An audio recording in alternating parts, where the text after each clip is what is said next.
ਵਾਹਿਗੁਰੂ ਜੀ ਕਾ ਖਾਲਸਾ ਵਾਹਿਗੁਰੂ ਜੀ ਕੀ ਫਤਿਹ। ਟੀਵੀ 84 ਦੇ ਖਾਸ ਪ੍ਰੋਗਰਾਮ ਦੇ ਵਿਚਕਾਰ ਅਸੀਂ ਲਗਾਤਾਰ ਤੁਹਾਨੂੰ ਦਿਖਾਉਂਦੇ ਆ ਰਹੇ ਹੈਗੇ ਕਿ ਕਿਸ ਤਰੀਕੇ ਦੇ ਨਾਲ ਕਿਸਾਨ ਮੋਰਚੇ ਦੇ ਜੰਗੀ ਹਾਲਾਤਾਂ ਦੇ ਵਿਚਕਾਰ ਸਾਡੇ ਪੰਜਾਬ ਦੇ ਸਿੱਖ ਕਿਸਾਨ ਆਪਣੇ ਮੋਰਚੇ ਦੇ ਡਟੇ ਨੇ ਤੇ ਨਾਲੇ ਨਾਲ ਆਪਣੇ ਟੀਵੀ 84 ਦੇ ਪਲੇਟਫਾਰਮ ਦੇ ਰਾਹੀਂ ਅਸੀਂ ਤੁਹਾਨੂੰ ਗੁਰਦੁਆਰਾ ਸ਼੍ਰੀ ਪੰਜੋਖੜਾ ਸਾਹਿਬ ਦੀਆਂ ਉਹ ਘਟਨਾਵਾਂ ਦਿਖਾਈਆਂ ਜਿੱਦੇ ਨਾਲ ਹਰ ਇੱਕ ਪੰਥ ਦਰਦੀ ਹਰ ਗੁਰਸਿੱਖ ਦੀ ਆਤਮਾ ਕਿਤੇ ਨਾ ਕਿਤੇ ਵਲੂੰਗਦੀ ਗਈ ਜਦੋਂ ਲੋਕਾਂ ਨੂੰ ਇਹ ਪਤਾ ਲੱਗਾ ਕਿ ਪਹਿਲੇ ਗੁਰਦੁਆਰਾ ਮੰਜੀ ਸਾਹਿਬ ਤੇ ਉੱਥੇ 2 ਦਿਨ ਬਾਅਦ ਗੁਰਦੁਆਰਾ ਸ਼੍ਰੀ ਪੰਜੋਖੜਾ ਸਾਹਿਬ ਗੁਰੂ ਹਰਕ੍ਰਿਸ਼ਨ ਪਾਤਸ਼ਾਹ ਦਾ ਪਵਿੱਤਰ ਸਥਾਨ ਜਿੱਥੇ ਉਹਨਾਂ ਨੇ ਗੰਗੂ ਝੀਵਰ ਕੋਲੋਂ ਗੀਤਾ ਦੇ ਅਰਥ ਕਢਾਏ ਸਨ, ਉਸ ਪਵਿੱਤਰ ਸਥਾਨ ਦੇ ਵਿੱਚ ਸ਼ਰਾਬਾਂ ਫੜੀਆਂ ਜਾਂਦੀਆਂ ਨੇ, ਨਸ਼ੇ ਤੰਬਾਕੂ ਪਕੜੇ ਜਾਂਦੇ ਨੇ। ਔਰ ਉਸ ਤੋਂ ਵੀ ਵੱਡੇ ਜ਼ੁਲਮ ਦੀ ਗੱਲ ਕਰੀਏ ਕਿ ਉਸ ਗੁਰੂ ਘਰ ਦੇ ਅੰਦਰ ਜਿੱਥੇ ਸੰਗਤਾਂ ਸ਼ਰਧਾਵਾਨ ਹੋ ਕੇ ਗੁਰੂ ਹਰਕ੍ਰਿਸ਼ਨ ਪਾਤਸ਼ਾਹ ਦੇ ਦਰ ਉੱਤੇ ਨਤਮਸਤਕ ਹੋਣ ਆਉਂਦੀਆਂ ਨੇ, ਉਸ ਗੁਰੂ ਘਰ ਦੇ ਅੰਦਰ ਉਹ ਫੌਜਾਂ ਉਹ ਸੀਆਰਪੀਐਫ ਉਹ ਜਿਹੜੇ ਫੌਜੀ ਇਸ ਵੇਲੇ ਕਿਸਾਨ ਮੋਰਚੇ ਦੇ ਜੰਗੀ ਹਾਲਾਤਾਂ ਦੇ ਅੰਦਰ ਸਾਡੇ ਕਿਸਾਨਾਂ ਦੇ ਉੱਤੇ ਗੋਲੀਆਂ ਚਲਾ ਰਹੇ ਨੇ। ਉਸ ਗੁਰੂ ਘਰ ਦੇ ਅੰਦਰ ਕਮੇਟੀ ਨੇ ਉਹਨਾਂ ਨੂੰ ਬਕਾਇਦਾ ਕਮਰੇ ਦਿੱਤੇ ਹੋਏ ਸਨ ਤੇ ਇਹ ਜੀ ਘਟਨਾ ਵਾਪਰੀ ਜਾਣੀ ਬਹੁਤ ਹੀ ਲਾਜ਼ਮੀ ਹੈਗੀ ਸੀ। ਸੰਗਤਾਂ ਨੂੰ ਪਤਾ ਲੱਗਾ, ਸੰਗਤਾਂ ਨੇ ਇਸ ਸਾਰੇ ਮਸਲੇ ਦੇ ਉੱਤੇ ਐਕਸ਼ਨ ਲਿੱਤਾ। ਹਰਿਆਣਾ ਕਮੇਟੀ ਦੇ ਖਿਲਾਫ ਬੜਾ ਵੱਡਾ ਇੱਕ ਕਹਿ ਲਈਏ ਦਰਖਾਸਤ ਦਿੱਤੀ ਹੈ ਸ਼੍ਰੀ ਅਕਾਲ ਤਖਤ ਸਾਹਿਬ ਨੂੰ ਤੇ ਕਿਤੇ ਨਾ ਕਿਤੇ ਜਿਹੜੀ ਉੱਥੇ ਦੀ ਲੋਕਲ ਪਿੰਡ ਦੀ ਸੰਗਤ ਹੈਗੀ ਪੰਜੋਖੜਾ ਸਾਹਿਬ ਦੀ, ਉਹਨਾਂ ਨੇ ਹਰਿਆਣਾ ਕਮੇਟੀ ਦੇ ਹੀ ਆਗੂਆਂ ਦਾ ਆਉਣ ਵਾਲੇ ਕੱਲ ਔਰ ਪਰਸੋਂ ਜਿਹੜਾ ਜੋੜ ਮੇਲਾ ਮਨਾਇਆ ਜਾਣਾ ਉਹਦੇ ਉੱਤੇ ਆਉਣਾ ਬੈਨ ਕਰ ਦਿੱਤਾ ਹੈਗਾ। ਇਸ ਸਾਰੇ ਮਸਲੇ ਦੇ ਉੱਤੇ ਔਰ ਕਿਸਾਨ ਮੋਰਚੇ ਦੇ ਤਾਜ਼ੇ ਹਾਲਾਤਾਂ ਦੇ ਜਾਣਕਾਰੀ ਲੈਣ ਦੇ ਲਈ ਸਾਡੇ ਨਾਲ ਸਾਡੇ ਇੱਕ ਵੀਰ ਜੁੜ ਚੁੱਕੇ ਨੇ ਜਿਨ੍ਹਾਂ ਦਾ ਨਾਮ ਗੁਰਮੋਹਨਪ੍ਰੀਤ ਸਿੰਘ ਹੈਗਾ, ਸੀਨੀਅਰ ਐਡਵੋਕੇਟ ਨੇ, ਹਿਊਮਨ ਰਾਈਟ ਐਕਟਿਵਿਸਟ ਹੈਗੇ ਨੇ, ਸਾਡੇ ਨਾਲ ਜੁੜ ਚੁੱਕੇ ਨੇ। ਗੱਲ ਦੀ ਸ਼ੁਰੂਆਤ ਫਤਿਹ ਦੀ ਸਾਂਝ ਕਰਨੇ ਆ। ਗੁਰਮੋਹਨਪ੍ਰੀਤ ਸਿੰਘ ਜੀ, ਵਾਹਿਗੁਰੂ ਜੀ ਕਾ ਖਾਲਸਾ ਵਾਹਿਗੁਰੂ ਜੀ ਕੀ ਫਤਿਹ। ਜੀ ਕਾ ਖਾਲਸਾ ਵਾਹਿਗੁਰੂ ਜੀ ਕੀ ਫਤਿਹ ਜੀ। ਗੁਰਮੋਹਨਪ੍ਰੀਤ ਸਿੰਘ ਜੀ, ਜਿਸ ਤਰੀਕੇ ਦੇ ਨਾਲ ਤੁਸੀਂ ਲਗਾਤਾਰ ਪੰਥਕ ਮਸਲਿਆਂ ਦੇ ਉੱਤੇ ਆਪਣੀ ਐਡਵੋਕੇਟ ਰਾਹੀਂ ਆਪਣੀ ਵਕਾਲਤ ਦੇ ਰਾਹੀਂ ਸਾਰੇ ਮਸਲਿਆਂ ਨੂੰ ਦੇਖ ਰਹੇ ਹੋ, ਗੁਰਦੁਆਰਾ ਸ਼੍ਰੀ ਪੰਜੋਖੜਾ ਸਾਹਿਬ ਦੇ ਮਸਲੇ ਨੂੰ ਤੁਸੀਂ ਕਿਸ ਨਜ਼ਰੀਏ ਦੇ ਨਾਲ ਦੇਖਦੇ ਹੋ? ਤੁਸੀਂ ਦੇਖੋ ਕਿ ਸਭ ਤੋਂ ਪਹਿਲਾਂ ਇੱਕ ਗੁਰੂ ਘਰ ਦੇ ਵਿੱਚ right to freedom of religion ਜਿਹੜਾ ਉਹਨੂੰ ਮੱਦੇਨਜ਼ਰ ਰੱਖ ਕੇ ਜੇ ਤੁਸੀਂ ਆਈਪੀਸੀ ਦੇ ਪ੍ਰਾਵਧਾਨ ਦੀ ਗੱਲ ਕਰੋ ਤੇ ਆਫੈਂਸਿਸ ਰਿਲੇਟਿੰਗ ਟੂ ਰਿਲੀਜਨ ਦੇ ਉੱਤੇ ਇੱਕ ਸੈਪਰੇਟ ਜਿਹੜਾ ਚੈਪਟਰ ਹੈ, ਚੈਪਟਰ ਨੰਬਰ 15 ਪੂਰੇ ਦਾ ਪੂਰਾ ਚੈਪਟਰ ਇੰਟਰੋਡਿਊਸ ਕੀਤਾ ਇੰਡੀਅਨ ਪੀਨਲ ਕੋਡ ਦੇ ਵਿੱਚ। ਤੇ ਦੇਖੋ ਇੱਥੇ 2 ਚੀਜ਼ਾਂ ਨੇ ਜਿਹੜੀਆਂ ਐਟ ਪ੍ਰੈਜ਼ੈਂਟ ਹੋਈਆਂ। ਜੇ ਆਪਾਂ 295 ਕੱਲੀ ਦਫਾ ਦੇਖੀਏ ਤੇ ਉਹ ਦਫਾ ਕਹਿੰਦੀ ਹੈ injuring or defiling place of worship with intent to insult the religion of any class. ਹੁਣ ਇੱਥੇ ਮੈਂ ਤੁਹਾਨੂੰ ਦੱਸਦਾ ਕਿ ਇੰਟੈਂਸ਼ਨ ਕਿਵੇਂ ਹੈ, ਕਿਉਂਕਿ ਤੁਸੀਂ ਦੇਖੋ ਇੱਕ ਛੋਟਾ ਜਿਹਾ ਬੱਚਾ ਵੀ ਜਿਹੜਾ ਕੈਦੇ ਦੇ ਵਿੱਚ ਪੜਦਾ ਹੈ ਕਿ ਜਿਹੜੇ ਸਿੱਖਸ ਨੇ ਉਹਨਾਂ ਦੇ ਲਈ ਜਿਹੜਾ ਟਬੈਕੂ ਹੈ, ਯੂਸੇਜ ਆਫ ਟਬੈਕੂ ਹੈ, ਕੰਜ਼ੰਪਸ਼ਨ ਆਫ ਜਿਹੜੇ ਡਰੱਗਸ ਹੈ, ਐਲਕੋਹਲ ਹੈ। ਫਿਰ ਤੁਸੀਂ ਦੇਖੋ ਜੇ ਇਹ ਗੱਲ ਕਰੀ ਜਾਈਏ ਕਿ ਕਾਨੂੰਨ ਦੀ ਗੱਲ ਕਰੀਏ, ਇੱਥੇ 2 ਕਾਨੂੰਨ ਨੇ। ਇੱਕ ਕਾਨੂੰਨ ਤਾਂ ਹੈਗਾ ਜਿਹੜਾ ਇਸ ਵੇਲੇ ਲੈਂਡ ਦਾ ਲਾਅ ਹੈ ਤੇ ਦੂਜਾ ਧੁਰ ਦਰਗਾਹ ਦਾ ਕਾਨੂੰਨ ਹੈ। ਕਿਉਂਕਿ ਪੰਜਾਬ ਦਾ ਜਿਹੜਾ ਕਨਸੈਪਟ ਹੈ, ਜਿਹੜਾ ਸਿੱਖ ਰਿਲੀਜਨ ਦਾ ਕਨਸੈਪਟ ਹੈ, Punjab is a state within state. ਤੇ ਜਿਵੇਂ ਕਿ ਕ੍ਰਿਸਚੀਅਨਸ ਦੇ ਲਈ ਇੱਕ ਵਾਟਿਕਨ ਸਿਟੀ ਇੰਪੋਰਟੈਂਸ ਰੱਖਦੀ ਹੈ, ਜਿਵੇਂ ਕਿ ਮੁਹੰਮਦਨਸ ਦੇ ਲਈ ਜਿਹੜਾ ਮੱਕਾ ਇੰਪੋਰਟੈਂਸ ਰੱਖਦਾ, ਜਿਵੇਂ ਕਿ ਐਟ ਪ੍ਰੈਜ਼ੈਂਟ ਇਹਨਾਂ ਨੇ ਅਯੋਧਿਆ ਦੇ ਵਿੱਚ ਹੁਣੇ ਵੇਲੇ ਦੇ ਅਵਤਾਰ ਸ਼੍ਰੀ ਰਾਮ ਭਗਵਾਨ ਦਾ ਮੰਦਿਰ ਕੰਸਟਰਕਟ ਕੀਤਾ। ਉਸੇ ਤਰੀਕੇ ਦੇ ਨਾਲ ਜਿਹੜੇ ਦਰਬਾਰ ਸਾਹਿਬ ਆ, ਜਿਹੜੀ ਸਿੱਖਾਂ ਦੀ ਰਹਿਤ ਮਰਿਆਦਾ ਹੈ, ਅਕਾਲ ਤਖਤ ਤੋਂ ਚੱਲਦੀ ਹੈ। ਤੇ ਇਹ ਜਿਹੜੀਆਂ ਚੀਜ਼ਾਂ ਨੇ ਇਹ ਬੱਜਰ ਕੁਰਾਇਤਾਂ ਦੇ ਵਿੱਚ ਆਉਂਦੀਆਂ। ਬੱਜਰ ਕੁਰਾਇਤਾਂ ਜਿਨ੍ਹਾਂ ਨੂੰ ਕਰਨ ਦੀ ਮਨਾਹੀ ਹੈ, ਜਿਹਦੇ ਬਹੁਤ ਸਟ੍ਰਿਕਟ ਪ੍ਰਾਵਧਾਨ ਨੇ। ਤੇ ਇਹ ਚੀਜ਼ਾਂ ਦੇਖਿਆ ਜਾਵੇ ਇੱਕ ਗੁਰੂ ਘਰ ਦੇ ਵਿੱਚ ਹੋਣੀਆਂ। ਦੇਖੋ ਇੱਥੇ ਹਰ ਥਾਂ ਦੇ ਉੱਤੇ ਜਿਹੜਾ ਲਾਅ ਆ, ਜਿਹੜੇ ਮਨੁੱਖੀ ਅਧਿਕਾਰ ਨੇ, ਉਹਨਾਂ ਦੇ ਪਰਖੱਚੇ ਤੁਹਾਨੂੰ ਉੱਡਦੇ ਦੇਖਣਗੇ। ਸਭ ਤੋਂ ਪਹਿਲਾਂ ਤਾਂ ਜਿਹੜੇ ਨਾਗਰਿਕ ਨੇ ਜਦੋਂ ਆਪਣੀ ਉਹ ਪੀਸਫੁਲ ਵੇ ਦੇ ਨਾਲ ਰਿਜ਼ੈਂਟਮੈਂਟ ਜਿਹੜੀ ਹੈ ਉਹ ਅੱਗੇ ਸ਼ੋਕੇਸ ਕਰਨਾ ਚਾਹੁੰਦੇ ਨੇ, ਤਾਂ ਜਿਹੜੇ ਸੁਪਰੀਮ ਐਗਜ਼ੀਕਿਊਟਿਵ ਨੇ ਦੇਸ਼ ਦੇ, ਐਗਰੀਕਲਚਰ ਮਿਨਿਸਟਰ ਆ ਜਾਂ ਬਾਕੀ ਮਿਨਿਸਟਰੀਜ਼ ਨੇ ਜਿਹੜੀਆਂ, ਜੇ ਉਹਨਾਂ ਤੱਕ ਆਪਣੀ ਰਿਜ਼ੈਂਟਮੈਂਟ ਦਿਖਾਣੀ ਚਾਹੁੰਦੇ ਆ ਤੇ ਐਸ ਪਰ ਆਰਟੀਕਲ 19 ਸਬਸੈਕਸ਼ਨ 2 ਉਹਨਾਂ ਦੀ ਮੂਵਮੈਂਟ ਜਿਹੜੀ ਆ ਉਹਨੂੰ ਕੋਈ ਰਿਸਟ੍ਰੇਨ ਨਹੀਂ ਕਰ ਸਕਦਾ, ਕਿਉਂਕਿ ਉਹ ਉਹਨਾਂ ਦਾ ਬੁਨਿਆਦੀ ਹੱਕ ਹੈ। ਇਹ ਨੈਸ਼ਨਲ ਲਾਅ ਕਹਿੰਦਾ ਹੈ। ਤੇ 2016 ਦੇ ਵਿੱਚ ਯੂਨਾਈਟਿਡ ਨੇਸ਼ਨਸ ਜਨਰਲ ਅਸੈਂਬਲੀ ਨੇ 10 ਪੀਸਫੁਲ ਪ੍ਰਿੰਸੀਪਲਸ ਪਾਸ ਕੀਤੇ ਆ। ਯੂਨਾਈਟਿਡ ਨੇਸ਼ਨਸ ਜਿਹਦਾ ਇੰਡੀਆ ਵੀ ਇੱਕ ਮੈਂਬਰ ਹੈ, ਜਿਹਦੀਆਂ ਟ੍ਰੀਟੀਜ਼ ਦਾ ਇਹਨਾਂ ਚੀਜ਼ਾਂ ਦਾ ਇੰਡੀਆ ਸਿਗਨੇਟਰੀ ਹੈ, ਉਹਦੇ ਵਿੱਚ ਜਿਹੜੇ 10 ਪੀਸਫੁਲ ਪ੍ਰਿੰਸੀਪਲਸ ਨੇ ਔਨ ਪ੍ਰੋਪਰ ਮੈਨੇਜਮੈਂਟ ਆਫ ਅਸੈਂਬਲੀਜ਼, ਇਹ ਜਿਹੜੇ ਬੰਦੇ ਨੇ, ਪਹਿਲੀ ਗੱਲ ਤਾਂ ਜਿਹੜੇ ਆਪਣਾ ਹੱਕ ਰੱਖਣ ਆ ਰਹੇ ਨੇ, ਨਾਰਮਲੀ ਯੂਰਪ ਚ ਤੁਸੀਂ ਦੇਖੋਗੇ ਪ੍ਰੋਟੈਸਟ ਚੱਲੇ, ਕਿਤੇ ਹੋਰ ਚੱਲੇ, ਸਰਕਾਰਾਂ ਹੈਲਪ ਕਰਦੀਆਂ, ਉਹਨਾਂ ਨੂੰ ਇੱਕ ਥਾਂ ਦਿੱਤੀ ਜਾਂਦੀ ਹੈ ਕਿ ਤੁਸੀਂ ਇੱਥੇ ਆ ਕੇ ਬੈਠੋ, ਆਪਣੇ ਐਡਰੈਸ ਜਿਹੜੇ ਤੁਹਾਡੇ ਗ੍ਰੀਵੈਂਸਿਸ ਨੇ ਉਹਨਾਂ ਨੂੰ ਤੁਸੀਂ ਐਡਰੈਸ ਕਰੋ ਜੀ। ਪਰ ਇੱਥੇ ਉਲਟਾ ਕੀ ਹੋ ਰਿਹਾ, ਇੱਕ ਪੈਰਾਮਿਲਟਰੀ ਉਹ ਵੀ ਕੀ ਕਰ ਰਹੀ ਹੈ। ਮੈਂ ਹਾਲ ਹੀ ਦੇ ਵਿੱਚ ਮੇਰੇ ਕੋਲ ਨੋਟਸ ਆਈ ਸੀ ਥੋੜੇ ਜਿਹੇ, ਮੈਂ ਤੁਹਾਡੇ ਚੈਨਲ ਦੇ ਮਾਧਿਅਮ ਦੇ ਜਰੀਏ ਦੱਸਣਾ ਚਾਹਾਂ ਕਿ ਐਕਸਪਾਇਰੀ ਡੇਟ ਦੇ ਜਿਹੜੇ ਟੀਅਰ ਸ਼ੈਲ ਹੈ ਉਹ ਵਰਤੇ ਜਾ ਰਹੇ ਆ, ਪੈਲਟ ਗਨਸ ਵਰਤੀਆਂ ਜਾ ਰਹੀਆਂ, ਸਮੋਕ ਸ਼ੈਲ 에ਅਰ ਪ੍ਰੈਸਡ ਵਰਤੇ ਜਾ ਰਹੇ ਆ, ਸਮੋਕ ਸ਼ੈਲ ਗਰਾਊਂਡ ਪ੍ਰੈਸਡ ਵਰਤੇ ਜਾ ਰਹੇ ਆ, ਤੇ SLR ਦੀਆਂ ਬੁਲੇਟਸ ਵਰਤੀਆਂ ਜਾ ਰਹੀਆਂ। ਇਹ ਕਿਸੇ ਹੋਰ ਤੇ ਨਹੀਂ ਵਰਤੀਆਂ ਜਾ ਰਹੀਆਂ, ਇਹ ਆਪਣੇ ਹੀ ਨਾਗਰਿਕਾਂ ਦੇ ਉੱਤੇ ਵਰਤੀਆਂ ਜਾ ਰਹੀਆਂ। ਤੇ ਤੁਸੀਂ ਦੂਜੀ ਗੱਲ ਦੇਖੋ, ਡਰੋਨਸ ਜਿਹੜੇ ਨੇ, ਡਰੋਨਸ ਨੂੰ ਜੇ ਅਸੀਂ ਟੀਅਰ ਸ਼ੈਲ ਬਣ ਕੇ ਕਿਸੇ ਏਲੀਅਨ ਐਨੀਮੀ ਕੰਟਰੀ ਤੇ ਛੱਡੀਏ, ਪਾਕਿਸਤਾਨ ਤੇ ਅਸੀਂ ਜਾਂ ਚਾਈਨਾ ਤੇ ਕਿਸੇ ਬਾਰਡਰ ਡਿਸਪਿਊਟ ਕਰਕੇ, ਸਰਹੱਦ ਦੀ ਰਾਖੀ ਕਰਕੇ, ਉੱਥੇ ਦਾ ਕਾਰਨ ਵੀ ਬਣਦਾ, ਪਰ ਆਪਣੇ ਹੀ ਕਿਸਾਨ, ਆਪਣੇ ਹੀ ਲੋਕਾਂ ਨੂੰ ਇਹ ਏਲੀਏਨੇਸ਼ਨ ਦੀ ਫੀਲਿੰਗ ਦੇਣਾ। ਇਹੀ ਡਰੋਨਾਂ ਦੀ ਤਰਜ਼ ਤੇ ਇਜ਼ਰਾਈਲ ਜਿਹੜਾ ਹੈ ਉਹ ਯਹੂਦੀਆਂ ਦੀ ਨਸਲਕੁਸ਼ੀ ਪਰਫਾਰਮ ਕਰ ਰਿਹਾ। ਤੇ ਤੁਹਾਨੂੰ ਮੈਂ ਦੱਸ ਦੇਣਾ ਚਾਹਾਂ, ਜੀਨੋਸਾਈਡਲ ਇੰਪਲਸ, ਕਿਉਂਕਿ ਮੇਰਾ ਟੌਪਿਕ ਹੈ ਮਨੁੱਖੀ ਅਧਿਕਾਰ ਦਾ ਵਕੀਲ ਹੋਣ ਕਰਕੇ, ਜੀਨੋਸਾਈਡਲ ਇੰਪਲਸ ਇੱਕ ਪ੍ਰੋਫੈਸਰ ਹੈ ਡਾਕਟਰ ਗ੍ਰੈਗੋਰੀ ਸਟੈਂਟਨ, 10 ਸਟੇजेस ਦੇ ਵਿੱਚ ਪਰਫਾਰਮ ਹੁੰਦੀ ਹੈ। ਤੇ ਜਿਹੜੀ ਆਖਰੀ ਸਟੇਜ ਹੈ ਉਹ ਡਿਨਾਇਲ ਹੁੰਦੀ ਹੈ ਕਿ ਲੋਕੀ ਸਾਰਾ ਕੁਝ, ਜਿਹੜੀ ਇੱਕ ਮੈਜੋਰਿਟੇਰੀਅਨ ਸਟੇਟ ਹੈ, ਮਾਈਨੋਰਿਟੀਜ਼ ਤੇ ਕਰਕੇ ਮੁਕਰ ਹੀ ਜਾਂਦੀ ਹੈ।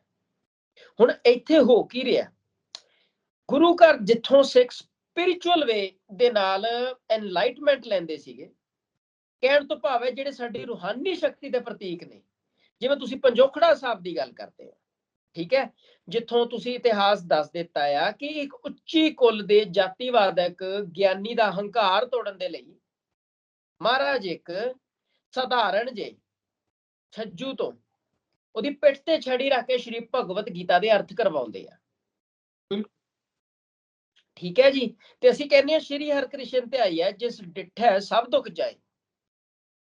ਤੇ ਉਹੀ ਕਿਸਾਨ ਜਿਹੜੇ ਇਸ ਵੇਲੇ ਇੱਕ ਤਾਂ ਉਹਨਾਂ ਨੂੰ ਫਿਜ਼ੀਕਲ ਤੌਰ ਤੇ ਅਟੈਕ ਕੀਤਾ ਜਾ ਰਿਹਾ, ਉਹਨਾਂ ਦੇ ਸਰੀਰਾਂ ਤੇ ਜ਼ਖਮ ਨੇ, ਤੇ ਦੂਜਾ ਆ ਚੀਜ਼ਾਂ ਕਰਕੇ ਪੰਥ ਦੀ ਉਹਨਾਂ ਕਿਸਾਨਾਂ ਦੇ ਜਿਹੜੇ ਹਿਰਦੇ ਆ, ਕਿਉਂਕਿ ਇਹ ਗੱਲ ਉਹੀ ਹੈ ਕਿ ਉਹੀ ਕਿਸਾਨਾਂ ਤੋਂ ਲੰਗਰ ਛਕ ਰਹੀ ਹੈ ਇਹ ਪੈਰਾਮਿਲਟਰੀ, ਇਹ ਪੁਲਿਸ ਜਿਨ੍ਹਾਂ ਦੇ ਉੱਤੇ ਡਾਂਗਾ ਵਰਾ ਰਹੇ ਆ, ਤੇ ਉਹੀ ਇੱਕ ਪਾਰਟਿਕੂਲਰ ਕਮਿਊਨਿਟੀ ਨੂੰ ਟਾਰਗੇਟ ਕਰਕੇ, ਮੈਟੀਕੂਲਸਲੀ ਮਾਈਨੋਰਿਟੀਜ਼ ਨੂੰ ਪਰਸੀਕਿਊਟ ਕਰਕੇ ਇਹ ਸਾਰਾ ਕੁਝ ਕੀਤਾ ਜਾ ਰਿਹਾ। ਤੇ ਇਹਦੇ ਉੱਤੇ ਹੈਰਾਨੀ ਦੀ ਗੱਲ ਇਹ ਹੈ ਕਿ ਇਹ ਸਾਰਾ ਕੁਝ ਵਰਲਡ ਦੀ ਲਾਰਜੈਸਟ ਡੈਮੋਕ੍ਰੇਸੀ ਦੇ ਵਿੱਚ ਹੋ ਰਿਹਾ। ਮੈਂ ਤੁਹਾਨੂੰ ਇੱਥੇ ਰੋਕਾਂਗਾ ਗੁਰਮੋਹਨਪ੍ਰੀਤ ਸਿੰਘ ਜੀ, ਜਿਸ ਤਰੀਕੇ ਦੇ ਨਾਲ ਅਸੀਂ ਗੱਲ ਕਰ ਰਹੇ ਹੈਗੇ ਆ ਕਿਸਾਨੀ ਮੋਰਚੇ ਦੀ, ਅਗਰ ਅਸੀਂ ਗੱਲ ਕਰੀਏ ਹਿੰਦੁਸਤਾਨ ਦੇ ਸਿੱਖਾਂ ਦੀ ਗੱਲ ਕਰ ਲਈਏ ਤੇ ਇੱਕ ਸਿੱਖਾਂ ਦੇ ਦਿਮਾਗ ਵਿੱਚ ਇੱਕ ਮੈਂਟੈਲਿਟੀ ਬਣ ਚੁੱਕੀ ਹੈਗੀ ਹੈ ਕਿ ਦਰਬਾਰ ਸਾਹਿਬ ਉੱਤੇ ਜਿਹੜਾ ਹਮਲਾ ਹੋਇਆ ਸੀ 1984, ਉਹ ਸਰਕਾਰ ਨੇ ਨਹੀਂ ਕੀਤਾ, ਉਹ ਕਾਂਗਰਸ ਨੇ ਕੀਤਾ। ਅੱਜ ਤੱਕ ਅਗਰ ਅਸੀਂ ਕਹਿ ਲਈਏ ਮੋਦੀ ਭਗਤ ਕਹਿ ਲਈਏ, ਅਗਰ ਅਸੀਂ ਅੰਨੇ ਸਿੱਖਾਂ ਦੀ ਗੱਲ ਕਰ ਲਈਏ, ਉਹ ਇੱਕ ਸੋਚ ਪੱਕ ਚੁੱਕੀ ਹੈਗੀ ਹੈ ਕਿ ਕਾਂਗਰਸ ਨੇ ਸਿੱਖਾਂ ਦੀ ਨਸਲਕੁਸ਼ੀ ਕੀਤੀ। ਮਗਰ ਮਾਫ ਕਰਨਾ, ਮੌਜੂਦਾ ਸਮੇਂ ਦੇ ਅੰਦਰ ਅੱਜ ਬੀਜੇਪੀ ਦੀ ਸਰਕਾਰ ਹੈ, ਨਰਿੰਦਰ ਮੋਦੀ ਇਸ ਮੈਜੋਰਟੀ ਦੇ ਨਾਲ ਇਸ ਮੁਲਕ ਦੇ ਪ੍ਰਧਾਨ ਮੰਤਰੀ ਨੇ, ਜਿਹੜੇ ਦਾਅਵਾ ਕਰਦੇ ਨੇ ਕਿ ਮੈਂ ਸਿੱਖਾਂ ਦਾ ਹਿਮਾਇਤੀ ਹਾਂ, ਤੇ ਉਸੇ ਰਾਜ ਦੇ ਵਿਚਕਾਰ ਸਿੱਖਾਂ ਦੇ ਉੱਤੇ ਡਰੋਨ ਦੇ ਨਾਲ ਆਂਸੂ ਗੈਸ ਦੇ ਹਮਲੇ ਕੀਤੇ ਜਾ ਰਹੇ ਨੇ, ਗੋਲੀਆਂ ਮਾਰੀਆਂ ਜਾ ਰਹੀਆਂ ਨੇ। ਅਗਰ ਮੈਂ ਗਲਤ ਨਹੀਂ ਹਾਂ ਤੇ ਸ਼ਾਇਦ ਇੰਡੀਆ ਔਰ ਚਾਈਨਾ ਦੇ ਬਾਰਡਰ ਦੇ ਉੱਤੇ ਪਾਕਿਸਤਾਨ ਦੇ ਨਾਲ ਅਗਰ ਅਸੀਂ ਲੱਗਦੀ ਸੀਮਾ ਦੀ ਗੱਲ ਕਰ ਲਈਏ ਤੇ ਸ਼ਾਇਦ ਕਿਤੇ ਵੀ ਇਸ ਤਰੀਕੇ ਦੀ ਘਟਨਾ ਨਹੀਂ ਵਰਤੀ ਹੋਏਗੀ। ਤੁਹਾਡਾ ਕੀ ਕਹਿਣਾ ਸਾਰੇ ਮਸਲੇ ਦੇ ਉੱਤੇ? ਦੇਖੋ, ਮੈਂ ਆਲਰੇਡੀ ਇਹ ਪੁਆਇੰਟ ਰੱਖ ਚੁੱਕਿਆ ਕਿ ਏਲੀਅਨ ਐਨੀਮੀ ਕੰਟਰੀਜ਼ ਦੇ ਨਾਲ ਤਾਂ ਅਸੀਂ ਯੂਜ਼ ਕਰ ਸਕਦੇ ਹਾਂ ਵਾਲੀ ਸਰਵਾਈਲੈਂਸ ਡਰੋਨਸ ਵਾਲੀ। ਇਹ ਵੀ ਕੱਲੀ ਸਰਵਾਈਲੈਂਸ ਨਹੀਂ, ਅਟੈਕ ਦਾ ਮੋਡ ਹੈ ਜਿਹੜਾ। ਤੇ ਆਲਰੇਡੀ ਮੈਂ ਦੱਸ ਹਟਿਆ ਕਿ ਇਜ਼ਰਾਈਲ ਇਸ ਤਰੀਕੇ ਦੇ ਨਾਲ ਯਹੂਦੀਆਂ ਦੀ ਨਸਲਕੁਸ਼ੀ ਜਿਹੜੀ ਆ ਪਰਫਾਰਮ ਕਰ ਰਿਹਾ। ਹੁਣ ਇਜ਼ਰਾਈਲ ਦਾ ਇੱਕ ਸੌਫਟਵੇਅਰ ਹੈ ਪੈਗਾਸਸ, ਜਿਹੜਾ ਇੰਡੀਆ ਯੂਜ਼ ਕਰ ਰਿਹਾ। ਪੈਗਾਸਸ ਜਿਹੜਾ ਆ ਸਿਕਿਉਰਿਟੀ ਬ੍ਰੈਚ, ਜਿਹੜਾ ਰਾਈਟ ਟੂ ਪ੍ਰਾਈਵੇਸੀ ਦੇ ਵਿੱਚ ਸੁਪਰੀਮ ਕੋਰਟ ਦੇ ਵਿੱਚ ਕਈ ਮੈਟਰ ਜਿਹੜੇ ਨੇ ਸਬ ਜੁਡਿਸ ਨੇ, ਤੇ ਉਹ ਹੁਣ ਜਿੱਥੇ ਪੈਗਾਸਸ ਦੀ ਯੂਸੇਜ ਹੋ ਰਹੀ ਹੈ, ਡਰੋਨਸ ਦੇ ਵਿੱਚ ਵੀ ਜਿਹੜੀ ਸ਼ੀਅਰ ਸਾਇੰਟੀਫਿਕ ਐਜ ਹੈਗੀ ਹੈ ਉਹ ਇਜ਼ਰਾਈਲ ਦੀ ਹੈ। ਤੇ ਜੇ ਇੰਡੀਆ ਉਹਨਾਂ ਤਰਜ਼ਾਂ ਤੇ ਤੁਰ ਪਿਆ, ਜਿਵੇਂ ਫਿਲਿਸਤੀਨੀਅਨਸ ਦੀ ਜਿਹੜੀ ਯਹੂਦੀ ਜਿਹੜੇ ਨੇ, ਜਿਊਜ਼ ਜਿਹੜੇ ਨੇ, ਜੇ ਆਪਾਂ ਦੇਖੀਏ ਸਿੰਗਲ ਕੰਟਰੀ, ਜਾਂ ਅਸੀਂ ਜ਼ਾਇਨਿਸਟ ਇੱਕ ਟਰਮੀਨੋਲੋਜੀ ਵਰਤ ਲੈਂਦੇ ਆ, ਜਿਵੇਂ ਉਹ ਇਹਨਾਂ ਦੀ ਨਸਲਕੁਸ਼ੀ ਪਰਫਾਰਮ ਕਰ ਰਹੇ ਆ, ਨਿਹੱਤੇ ਫਿਲਿਸਤੀਨੀਅਨਸ ਦੇ ਉੱਤੇ ਅਟੈਕ ਹੋ ਰਿਹਾ, ਉਵੇਂ ਤੁਸੀਂ ਦੇਖ ਸਕਦੇ ਹੋ ਕਿ ਕਿਸਾਨਾਂ ਦੇ ਹੱਥ ਦੇ ਵਿੱਚ ਇੱਕ ਝੰਡਾ ਸਿਰਫ। ਤੇ ਮੈਂ ਪਹਿਲਾਂ ਵੀ ਤੁਹਾਨੂੰ ਕਾਨੂੰਨ ਦੱਸਦੇ ਹਾਂ, ਸ਼ਾਂਤਮਈ ਤਰੀਕੇ ਦੇ ਨਾਲ ਆਪਣੇ ਹੱਕਾਂ ਦੀ ਗੱਲ ਰੱਖਣ ਅੱਗੇ ਆ ਰਹੇ ਆ। ਮੈਂ ਰੋਕਾਂਗਾ ਤੁਹਾਨੂੰ ਇੱਥੇ, ਕੀ ਇੰਟਰਨੈਸ਼ਨਲ ਲਾਅ ਦੇ ਹਿਸਾਬ ਨਾਲ ਜਿਵੇਂ ਇਜ਼ਰਾਈਲ ਕਰ ਰਿਹਾ ਹੈਗਾ, ਪੂਰੀ ਦੁਨੀਆ 'ਚ ਦੇਖਿਆ ਜਾ ਰਿਹਾ ਕਿ ਮਨੁੱਖੀ ਅਧਿਕਾਰਾਂ ਦਾ ਘਾਣ ਹੋ ਰਿਹਾ, ਕਿ ਇੰਡੀਆ ਦੇ ਉੱਤੇ ਵੀ ਇੱਕ ਇੰਟਰਨੈਸ਼ਨਲ ਲਾਅ ਦੇ ਹਿਸਾਬ ਨਾਲ ਕੋਈ ਕੇਸ ਬਣਦਾ ਕਿ ਆਪਣੇ ਹੀ ਸਿਟੀਜ਼ਨ ਦੇ ਉੱਤੇ, ਆਪਣੇ ਹੀ ਨਾਗਰਿਕਾਂ ਦੇ ਉੱਤੇ ਉਹ ਡਰੋਨ ਦੇ ਨਾਲ ਇਹੋ ਜਿਹੇ ਵਤੀਰੇ ਵਰਤ ਰਿਹਾ ਹੈਗਾ?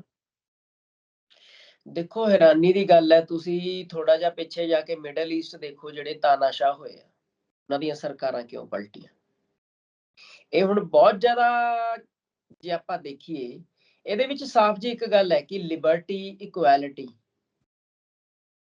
ਪ੍ਰੋਪਰਟੀ, ਰਾਈਟ ਟੂ ਲਾਈਫ, ਠੀਕ ਹੈ, ਇਹ 3-4 ਚੀਜ਼ਾਂ ਜਦੋਂ ਖਤਰੇ 'ਚ ਪੈ ਜਾਂਦੀਆਂ ਤੇ ਉਦੋਂ ਜਿਹੜੇ ਨੇ ਮੁਲਕਸ ਦੇ ਵਿੱਚ ਰੈਵੋਲੂਸ਼ਨ ਹੁੰਦੇ ਆ।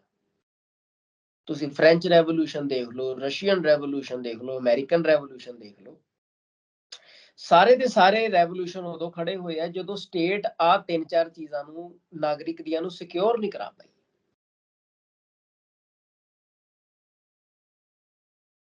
ਹੁਣ ਇੱਥੇ ਜਿਹੜੀ ਸਭ ਤੋਂ ਗੰਭੀਰ ਮਸਲਾ ਆ ਉਹ ਇਹ ਹੈ ਕਿ ਕੌਣ ਨੇ ਕਿਸਾਨ? ਹੈ ਭਾਰਤ ਨੂੰ ਐਗਰੀਰੀਅਨ ਇਕਨੋਮੀ ਆਖਿਆ ਜਾਂਦਾ, ਉਹਦੀ ਰੀੜ੍ਹ ਦੀ ਹੱਡੀ ਨੇ ਕਿਸਾਨ। ਫਿਰ ਉਹਦੇ ਵਿੱਚ ਇਸ ਤਰੀਕੇ ਦਾ ਵਤੀਰਾ ਰੱਖਣਾ ਇਹਨਾਂ ਦੇ ਨਾਲ, ਫਿਰ ਯੂਨੀਅਨਿਸਟ ਅਪਰੋਚ ਦੇ ਅਕੋਰਡਿੰਗ ਦੇ ਲਈ ਜੇ ਤੁਸੀਂ ਦੇਖੋ, ਆਪਾਂ ਕਹਿੰਦੇ ਆ ਕਿ India is a country with strong central relationships. ਹਰ ਇੱਕ ਸਟੇਟ ਨੂੰ ਸੈਂਟਰ ਤੱਕ ਪਹੁੰਚ ਕੇ ਆਪਣਾ ਹੱਕ ਰੱਖਣਾ ਬਣਦਾ। ਉਹਦੇ ਵਿੱਚ ਹਰਿਆਣੇ ਦੀ ਤਾਂ ਇੰਟਰਵੈਂਸ਼ਨ ਕਿਸੇ ਤਰੀਕੇ ਨਾਲ ਕਰਨੀ ਬਣਦੀ ਹੋਈ ਨਹੀਂ। ਨਹੀਂ, ਇੱਥੇ ਦੇਖੋ ਨਾ, ਹਰਿਆਣੇ ਦੀ ਲੈਜੀਟੀਮੇਟ ਯੂਜ਼ ਆਫ ਪਾਵਰ ਹੈ, ਅਬਿਊਜ਼ ਆਫ ਪਾਵਰ ਹੈ, ਇਲੈਜੀਟੀਮੇਟਡ ਅਨਕਨਸਟੀਟਿਊਸ਼ਨਲ ਯੂਜ਼ ਆਫ ਪਾਵਰ ਹੈ, ਇਹ ਸਾਰੇ ਦਾ ਸਾਰਾ। ਨਹੀਂ, ਕਿੱਥੇ ਨਾ ਕਿੱਥੇ ਮੈਂ ਤੁਹਾਨੂੰ ਰੋਕਾਂਗਾ, ਬੀਜੇਪੀ ਦੀ ਸਰਕਾਰ ਸੈਂਟਰ ਵਿੱਚ ਹੈ, ਬੀਜੇਪੀ ਦੀ ਸਰਕਾਰ ਹਰਿਆਣਾ 'ਚ ਹੈ, ਕਿੱਥੇ ਨਾ ਕਿਤੇ ਆਪਣੀ ਮਾਂ ਸਰਕਾਰ ਦਾ, ਆਪਣੇ ਮਾਲਕਾਂ ਦਾ ਹੁਕਮ ਮੰਨਿਆ ਜਾ ਰਿਹਾ ਹੈਗਾ ਕਿ ਵੀ ਸਾਡਾ ਰਾਜ, ਅਸੀਂ ਜੋ ਮਰਜ਼ੀ ਕਰ ਲਈਏ, ਡੰਡੇ ਦੇ ਜ਼ੋਰ ਦੇ ਉੱਤੇ ਪੰਜਾਬ ਦੇ ਕਿਸਾਨਾਂ ਨੂੰ ਦਬਾ ਲਈਏ। ਕਿੱਥੇ ਨਾ ਕਿਤੇ ਰੂਲਸ ਤੇ ਖਤਮ ਹੋ ਗਏ, ਇੱਥੇ ਹਿਟਲਰ ਸ਼ਾਹੀ ਚੱਲ ਰਹੀ ਹੈਗੀ ਹੈ। ਦੇਖੋ, ਉਹੀ ਗੱਲ ਤੁਸੀਂ ਕੀਤੀ ਕਿ ਆਟੋਕ੍ਰੈਟਿਕ ਰੂਲ ਹੈ, ਜਿਹੜਾ ਡੈਸਪੋਟਿਕ ਰੂਲ ਹੈ, ਇਹਨੂੰ ਡੈਸਪੋਟਿਸਿਜ਼ਮ ਕਹਿ ਦਿੰਦੇ ਆ ਅਸੀਂ, ਹੈ ਨਾ, ਕਾਨੂੰਨ ਦੀ ਭਾਸ਼ਾ ਦੇ ਵਿੱਚ। ਹੋਰ ਇੱਕ ਗੱਲ ਬੜੀ ਨਿੰਦਣਯੋਗ ਹੈ, ਇੱਕ ਲਾਅ ਦੇ ਵਿੱਚ ਨਾ ਕ੍ਰਾਈਮ 'ਚ ਟਰਮ ਆਉਂਦੀ ਹੈ ਸ਼ੈਡਨ ਫਰੋਡੇ। ਉਹਦੇ ਵਿੱਚ ਕੀ ਹੁੰਦਾ, ਇੱਕ ਬੰਦੇ ਨੂੰ ਦੂਜੇ ਨੂੰ ਦੁੱਖ ਤਕਲੀਫ ਦੇ ਕੇ ਖੁਸ਼ੀ ਮਿਲਦੀ ਹੈ। ਇਹ ਗੱਲ ਕਿਉਂਕਿ ਜਥੇਬੰਦੀਆਂ ਵੱਲੋਂ ਕੁਛ, ਇਹ ਹੁਣ ਦਾ ਨਹੀਂ, ਪਿਛਲੀ ਮੂਵਮੈਂਟ ਦੇ ਵਿੱਚ ਵੀ ਜਿਹੜੀ ਸਾਡੀ ਰਹੀ ਹੈ, ਸੁਪਰੀਮ ਕੋਰਟ ਦੇ ਵਿੱਚ ਮੈਂ ਕੁਝ ਪਟੀਸ਼ਨਸ ਫਾਈਲ ਕੀਤੀਆਂ ਸੀ। ਹਾਲ ਹੀ ਦੇ ਵਿੱਚ ਵੀ ਅਸੀਂ ਕਿਸਾਨਾਂ ਦੇ ਨਾਲ ਖੜੇ ਆ, ਜਿੱਥੇ ਕਿਤੇ ਉਹਨਾਂ ਦੇ ਮਨੁੱਖੀ ਅਧਿਕਾਰ ਜਾਂ ਹੱਕ ਜਿਹੜੇ ਆ ਛਿੱਕੇ ਤੇ ਟੰਗੇ ਗਏ ਆ, ਉਹਨਾਂ ਨੂੰ ਜਿੱਥੇ ਤੱਕ ਹੋ ਸਕਿਆ ਜਿਹੜੀ ਹੈ ਮਦਦ ਜਿਹੜੀ ਆ ਉਪਲਬਧ ਕਰਾਵਾਂਗੇ। ਉੱਥੇ ਇੱਕ ਚੀਜ਼ ਬੜੀ ਹੈਰਾਨੀ ਵਾਲੀ ਸਾਹਮਣੇ ਆ ਰਹੀ ਹੈ ਕਿ ਉਹ ਜਿਹੜੇ ਪੈਰਾਮਿਲਟਰੀ ਦੇ ਨੌਜਵਾਨ ਨੇ, ਉਹ ਕਿਸਾਨਾਂ ਨੂੰ ਇਹ ਮਹਿਸੂਸ ਕਰਾ ਰਹੇ ਨੇ ਕਿ ਜਿਵੇਂ ਉਹ ਕੋਈ ਦੁਸ਼ਮਣ ਹੋਣ, ਉਹ ਇਸ ਦੇਸ਼ ਦੇ ਨਾਗਰਿਕ ਹੀ ਨਾ ਹੋਣ, ਉਹ ਪਤਾ ਨਹੀਂ ਕਿਹੜੇ ਗ੍ਰਹਿ ਤੋਂ ਉਤਰ ਕੇ ਆ ਗਏ ਹੋਣ। ਫਿਰ ਦੇਖੋ, ਇੱਕ ਚੀਜ਼ ਸੇਮ ਹੈ, ਅਸੀਂ 2 ਦਸੰਬਰ 2020 ਨੂੰ ਪਹਿਲੀ ਲਿਟੀਗੇਸ਼ਨ ਫਾਈਲ ਕੀਤੀ ਸੀ ਸੁਪਰੀਮ ਕੋਰਟ 'ਚ, ਦੂਜੀ ਅਸੀਂ 21 ਜਨਵਰੀ 2021 ਨੂੰ ਕੀਤੀ ਸੀ। ਦੋਨਾਂ ਦੇ ਵਿੱਚ ਇੱਕ ਚੀਜ਼ ਸੇਮ ਸੀਗੀ ਕਿ ਐਕਸਪਾਇਰੀ ਡੇਟ ਦੇ ਜਿਹੜੇ ਟੀਅਰ ਸ਼ੈਲ ਹੈ ਉਹ ਵਰਤੇ ਜਾ ਰਹੇ ਆ। ਠੀਕ ਹੈ ਜੀ। ਹੁਣ ਇਸ ਚੀਜ਼ ਵੀ ਕੀ ਸੇਮ ਹੈ, ਬਾਕੀ ਸਾਰਾ ਕੁਝ ਜਿਹੜਾ ਆ ਉਹ ਬਦਲ ਗਿਆ। ਮਤਲਬ ਟੀਅਰ ਸ਼ੈਲ ਨੂੰ ਮਾਰਨ ਦਾ ਤਰੀਕਾ ਐਡਵਾਂਸ ਹੋ ਗਿਆ। ਐਡਵਾਂਸਡ ਡਰੋਨਸ ਯੂਜ਼ ਕੀਤੇ ਜਾ ਰਹੇ ਆ, ਪਰ ਜਿਹੜੇ ਟੀਅਰ ਸ਼ੈਲ ਐਕਸਪਾਇਰੀ ਡੇਟ ਦੇ ਕਿਉਂ? ਕਿਉਂਕਿ ਜਦੋਂ ਸਟਾਕ ਚੋਂ ਦੇਖਣ ਉਹ ਕਹਿਣ ਵੀ ਸਟਾਕ ਚੋਂ ਤਾਂ ਕੱਢੇ ਹੀ ਨਹੀਂ ਹੈ, ਤਾਂ ਸਾਡੇ ਸਟਾਕ 'ਚ ਹੀ ਨਹੀਂ ਹੈਗੇ। ਜੇ ਤੁਸੀਂ ਇਹਦੀਆਂ ਲੀਗਲ ਰੈਪਰਕਸ਼ਨਸ ਦੇਖੋ, ਕਿਉਂਕਿ ਲਾਅ ਕੀ ਹੈ, ਕਾਨੂੰਨ ਕੀ ਹੈ, ਹਰ ਚੀਜ਼ ਸਬੂਤ ਮੰਗਦੀ ਹੈ। ਸੋ ਇਹ ਹੈਰਾਨੀ ਦੀ ਗੱਲ ਹੈ ਕਿ ਜਿਵੇਂ ਕਿਸੇ ਲੈਬ ਰੈਟ ਦੇ ਉੱਤੇ ਐਕਸਪੈਰੀਮੈਂਟ ਹੁੰਦਾ, ਜਿਵੇਂ ਤੁਸੀਂ ਹਿਟਲਰ ਦੀ ਗੱਲ ਕੀਤੀ, ਹਿਟਲਰ ਕੀ ਕਰਦਾ ਸੀ? ਡੀਹਿਊਮਨਾਈਜੇਸ਼ਨ ਕਰ ਦਿੰਦਾ ਸੀ, ਨਾਰਮਲ ਹਿਊਮਨ ਨੂੰ ਸਬ ਹਿਊਮਨ ਕਰ ਦਿੱਤਾ ਜਾਂਦਾ ਸੀ, ਮਤਲਬ ਉਹਨੂੰ ਇਨਸਾਨ ਹੋਣ ਦਾ ਹੱਕ ਹੀ ਉਹ ਤੋਂ ਖੋਹ ਲੈਣਾ। ਉਹੀ ਕੁਛ ਤਾਂ ਇੱਥੇ ਹੋ ਰਿਹਾ, ਮਤਲਬ ਇਹਨਾਂ ਦੀ ਤਕਲੀਫ ਦੇ ਉੱਤੇ ਉਹਨਾਂ ਨੂੰ ਤਕਲੀਫ ਨਹੀਂ ਹੋ ਰਹੀ। ਤੁਸੀਂ ਦੇਖੋ, ਜਿਹੜੇ ਮੈਂ ਪੈਲਟ ਗਨਸ ਦੀ ਗੱਲ ਕੀਤੀ, ਇਹ ਜਦੋਂ ਬਸਟ ਹੁੰਦਾ ਤੇ ਇਹਦੇ ਵਿੱਚੋਂ ਛੋਟੇ ਛੋਟੇ ਲੋਹੇ ਦੇ ਜਿਹੜੇ ਸ਼ਰਰੇ ਨੇ ਉਹ ਨਿਕਲ ਕੇ ਖੁੱਬਦੇ ਆ ਪਿੱਠ ਦੇ ਵਿੱਚ, ਜਾਂ ਜੇ ਤੁਹਾਡੀ ਅੱਖਾਂ ਦੇ ਵਿੱਚ ਖੁੱਬ ਗਏ ਤਾਂ ਤੁਸੀਂ ਪੱਕਾ ਰੋਸ਼ਨੀ ਜਿਹੜੀ ਹੈ ਤੁਹਾਡੀ ਡੈਮੇਜ ਹੋ ਸਕਦੀ ਹੈ। ਇਹਦੇ ਉੱਤੇ ਆਈਪੀਸੀ ਦਾ ਚੈਪਟਰ 16 ਆ, of offences relative to human body. ਜੇ ਆਮ ਅਸੀਂ ਕਹੀਏ ਕਿ ਕਿਸੇ ਦੀ ਅੱਖ ਕਿਰਸਾਨ ਦੀ ਖਤਮ ਹੋ ਗਈ ਹੈ, ਕਿਸੇ ਦੀ ਲੱਤ ਟੁੱਟ ਗਈ ਹੈ, ਕਿਸੇ ਦੀ ਬਾਂਹ ਤੇ ਫ੍ਰੈਕਚਰ ਆ ਗਏ ਆ, ਤੇ ਆਮ ਕਰਕੇ ਤਾਂ ਫਿਰ ਅਸੀਂ 307 ਦੇ ਪਰਚੇ ਤੱਕ ਪਾਉਂਦੇ ਆ। ਤੇ ਜਿਹੜੇ ਪਿਛਲੀ ਵਾਰੀ 800 ਕਿਸਾਨ ਸ਼ਹੀਦ ਹੋਏ ਆ, ਜੇ ਇਹ ਹਾਲਾਤ ਨਾ ਬਣਾਏ ਜਾਂਦੇ ਤੇ ਇਹ ਇੱਕ ਤਰੀਕੇ ਦੇ ਫਿਰ murders at the head of the state ਹੀ ਨੇ 800।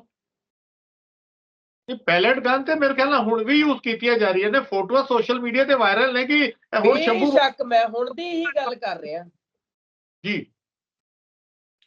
ਤੇ ਉਹਦੇ ਵਿੱਚ ਹੈਰਾਨੀ ਇਹ ਹੈ ਕਿ ਇਹ ਸਾਰੀਆਂ ਚੀਜ਼ਾਂ ਦੇਖੋ। ਹੋਰ ਇਹਦੇ ਵਿੱਚ ਇੱਕ ਜਿਹੜੀ ਹੈਰਾਨੀ ਦੀ ਗੱਲ ਹੈ, ਹਰਿਆਣਾ ਪੁਲਿਸ ਜਿਹੜੀ ਹੈ ਪੰਜਾਬ ਦੀ ਟੈਰੀਟਰੀ ਦੇ ਵਿੱਚ ਇਹ ਸਾਰਾ ਕੁਝ ਕਰ ਰਹੀ ਹੈ, ਜਿਹਦੇ ਵਿੱਚ ਇੱਕ ਤਾਂ ਬ੍ਰੈਚ ਆਫ ਜਿਹੜੀ ਹੈ ਟੈਰੀਟੋਰੀਅਲ ਬ੍ਰੈਚ ਹੈ ਜਿਹੜੀ ਉਹ ਪਰਫਾਰਮ ਹੋ ਰਹੀ ਹੈ।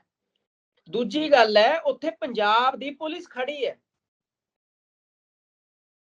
ਉਹ ਪੰਜਾਬ ਦੀ ਟੈਰੀਟਰੀ ਦੇ ਵਿੱਚ ਡਰੋਨ ਸਿੱਟ ਕੇ ਕਿਸਾਨਾਂ ਤੇ ਅਟੈਕ ਕਰ ਰਹੇ ਆ। ਜਿਵੇਂ ਪੰਜਾਬ ਇੰਡੀਆ ਦਾ ਹਿੱਸਾ ਇਹ ਰੱਖਣਾ ਹੀ ਨਾ ਚਾਹੁੰਦੇ ਹੋਣ, ਜਿਵੇਂ ਬੈਲਕਨਾਈਜੇਸ਼ਨ ਦਾ ਪਲਾਨ ਸੀ, ਪੰਜਾਬ ਨੂੰ ਤੋੜ ਦੇਣਾ ਚਾਹੁੰਦੇ ਹੋਣ। ਮੈਂ ਤੁਹਾਨੂੰ ਥੋੜੀ ਜਿਹੀ ਅਪਡੇਟ ਦੇ ਦਿੰਦਾ। ਕੱਲ ਜਿਹੜੇ ਖੱਟਰ ਸਾਹਿਬ ਹੈਗੇ ਨੇ ਚੀਫ ਮਿਨਿਸਟਰ ਆਫ ਹਰਿਆਣਾ, ਉਹਨਾਂ ਨੇ ਪ੍ਰੈਸ ਕਾਨਫਰੰਸ ਕੀਤੀ, ਉੱਥੇ ਉਹਨਾਂ ਨੇ ਲਫ਼ਜ਼ ਵਰਤੇ ਨੇ, ਕੀ ਹੋ ਗਿਆ ਅਗਰ ਅਸੀਂ ਪੰਜਾਬ ਦੇ ਬਾਰਡਰ ਦੇ ਅੰਦਰ ਡਰੋਨ ਯੂਜ਼ ਕਰ ਰਹੇ ਹਾਂ, ਸਾਡੀ ਫੋਰਸ ਹੈ, ਇਹ ਕੋਈ ਇੰਡੀਆ ਪਾਕਿਸਤਾਨ ਦਾ ਬਾਰਡਰ ਥੋੜੀ ਨਾ ਹੈਗਾ।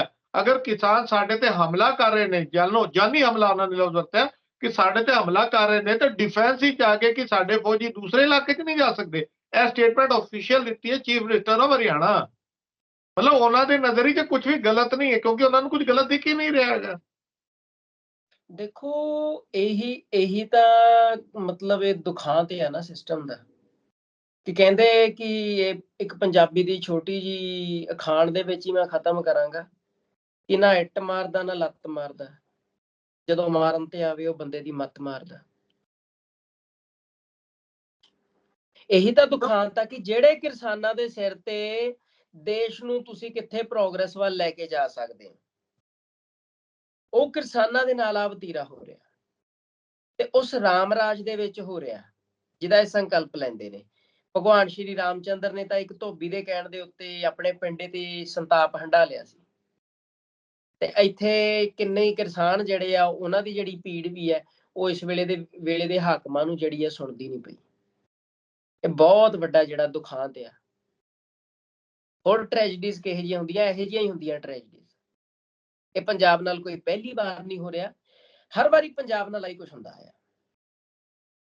ਯਾਨੀ ਕਿ ਚਿਹਰੇ ਬਦਲ ਗਏ ਨੇ, ਸਰਕਾਰਾਂ ਬਦਲ ਗਈਆਂ ਨੇ, ਲੇਕਿਨ ਪੰਜਾਬ ਦੇ ਨਾਲ ਤੇ ਪੰਜਾਬ ਦੇ ਸਿੱਖਾਂ ਦੇ ਨਾਲ ਕਿਤੇ ਨਾ ਕਿਤੇ ਵਤੀਰਾ ਸੈਂਟਰ ਸਰਕਾਰਾਂ ਦਾ ਉਹੀ ਚੱਲ ਰਿਹਾ ਹੈਗਾ। ਦੇਖੋ, ਮੈਂ ਇਹ ਕਹੂੰਗਾ ਕਿ ਕਿਰਸਾਨੀ ਦਾ ਕੋਈ ਧਰਮ ਨਹੀਂ ਹੁੰਦਾ, ਠੀਕ ਹੈ ਜੀ।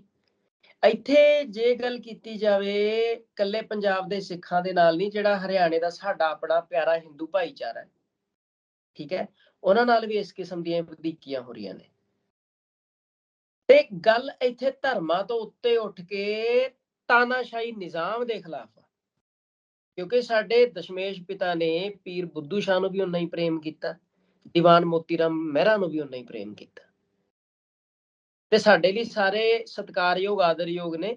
ਹੁਣ ਵੀ ਜਿਹੜੀ ਸਾਡੀ ਕੋਸ਼ਿਸ਼ ਹੈ ਉਹ ਇਹ ਹੈ ਕਿ ਇਹ ਸਾਰੀਆਂ ਚੀਜ਼ਾਂ ਪੀਸਫੁਲ ਤਰੀਕੇ ਦੇ ਨਾਲ ਜਿਹੜੀਆਂ ਨੇ ਰਿਜ਼ੋਲਵ ਹੋ ਸਕਣ, ਸਭ ਕੁਝ ਸਹੀ ਹੋ ਸਕੇ।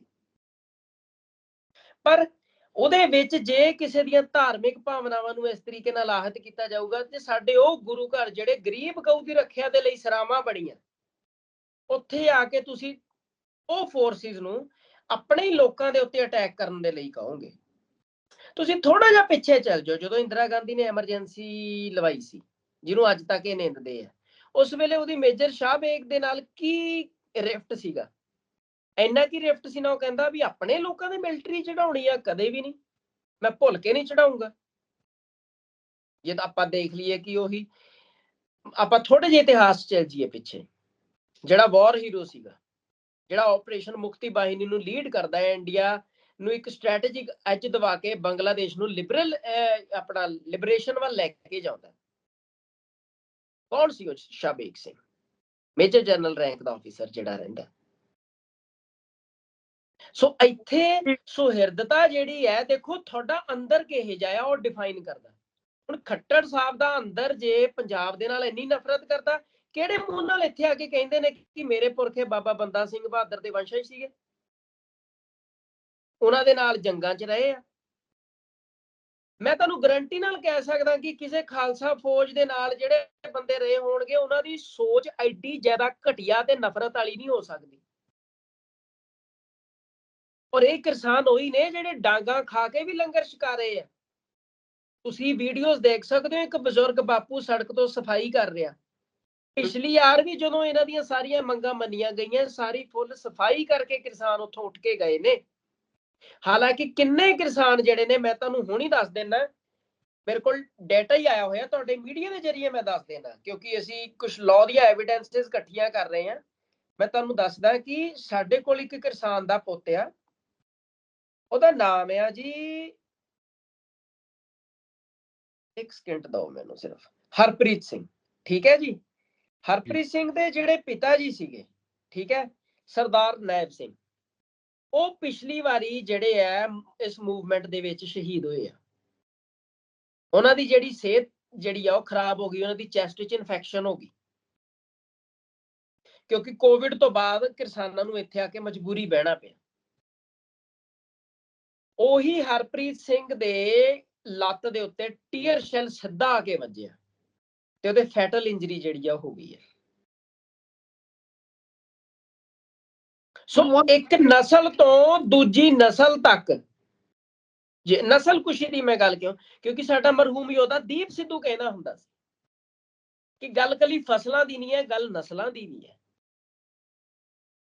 ਤੁਸੀਂ ਨਸਲਾਂ ਦੀ ਗੱਲ ਕੀਤੀ ਗੁਰਮਨਪ੍ਰੀਤ ਸਿੰਘ ਜੀ, ਮੈਂ ਤੁਹਾਡੇ ਤੋਂ ਇੱਕ ਗੱਲ ਹੋਰ ਪੁੱਛਣਾ ਚਾਹਾਂਗਾ। ਤੁਸੀਂ ਪੰਥਕ ਕੇਸ ਲੜ ਰਹੇ ਹੈਗੇ ਹੋ, ਭਾਈ ਜਗਤਾਰ ਸਿੰਘ ਹਵਾਰਾ ਦੇ ਕੇਸ ਨਾਲ ਤੁਸੀਂ ਜੁੜੇ ਹੈਗੇ ਹੋ, ਹੋਰ ਜਿਹੜੇ ਕੌਮੀ ਸੰਘਰਸ਼ੀ ਯੋਧੇ ਹੈਗੇ ਨੇ ਪੰਜਾਬ ਦੇ, ਅਗਰ ਅਸੀਂ ਸੰਦੀਪ ਸਿੰਘ ਹੋਰਾਂ ਦੀ ਗੱਲ ਕਰੀਏ, ਤੁਸੀਂ ਸਭ ਦੇ ਨਾਲ ਜੁੜੇ ਹੋ। ਮੌਜੂਦਾ ਹਾਲਾਤਾਂ ਦੇ ਅੰਦਰ ਕੀ ਤੁਹਾਡੇ ਵੱਲੋਂ ਜਾਂ ਕਿਸੇ ਹੋਰ ਗੁਰਸਿੱਖ ਵਕੀਲ ਦੇ ਵੱਲੋਂ ਇਸ ਸਾਰੇ ਮਸਲੇ ਤੇ, ਜਾਂ ਗੁਰਦੁਆਰਾ ਪੰਜੋਖੜਾ ਸਾਹਿਬ ਦੀ ਗੱਲ ਕਰ ਲਈਏ, ਜਾਂ ਜਿਹੜਾ ਕਿਸਾਨੀ ਸੰਘਰਸ਼ ਇਸ ਵੇਲੇ ਲਾਈਵ ਚੱਲ ਰਿਹਾ ਹੈਗਾ ਜਦੋਂ ਅਸੀਂ ਤੁਹਾਡੇ ਨਾਲ ਗੱਲ ਕਰ ਰਹੇ ਹਾਂ, ਕੀ ਇਹਦੇ ਉੱਤੇ ਕੋਈ ਕਾਨੂੰਨੀ ਕਾਰਵਾਈ ਕੀਤੀ ਜਾ ਰਹੀ ਹੈ ਜਾਂ ਕਰਨ ਦੀ ਕੋਈ ਉਮੀਦ ਹੈ?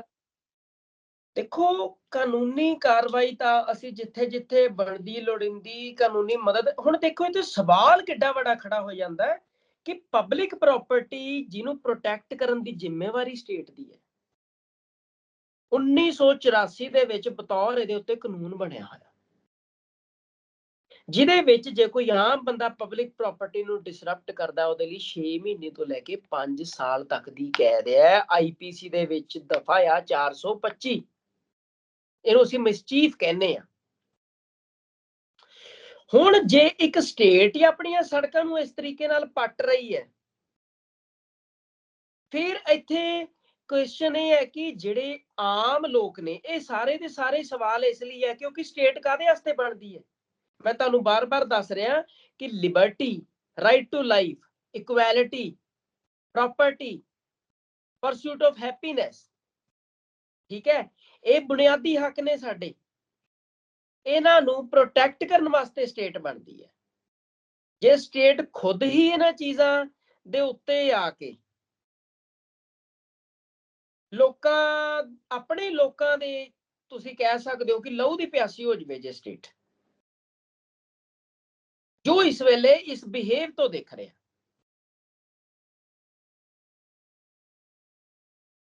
ਤੁਹਾਨੂੰ ਕੀ ਲੱਗਦਾ ਉਹਨਾਂ ਨਾਲ ਹਾਲਾਤ ਕੀ ਹੋਣਗੇ? ਕਿਉਂਕਿ ਸਵਾਲ ਤੁਸੀਂ ਮੇਰੇ ਤੋਂ ਲਾਅ ਪੁੱਛਿਆ ਹੈ, ਆਰਟੀਕਲ 142 ਹੈ Indian constitution the, that is judicial review. ਜੇ ਤੁਸੀਂ ਕੋਰਟ ਦੀ ਪਾਵਰ ਪੁੱਛਦੇ ਤਾਂ ਸੂਓ ਮੋਟੋ ਵੀ ਇਹਦੇ ਉੱਤੇ ਐਕਸ਼ਨ ਲਿਆ ਜਾ ਸਕਦਾ, ਕਿਉਂਕਿ ਕਸਟੋਡੀਅਨ ਹੈ ਜਿਹੜਾ ਸੰਵਿਧਾਨ ਦਾ, ਕੌਣ ਹੈ? ਗਾਰਡੀਅਨ ਕੌਣ ਹੈ?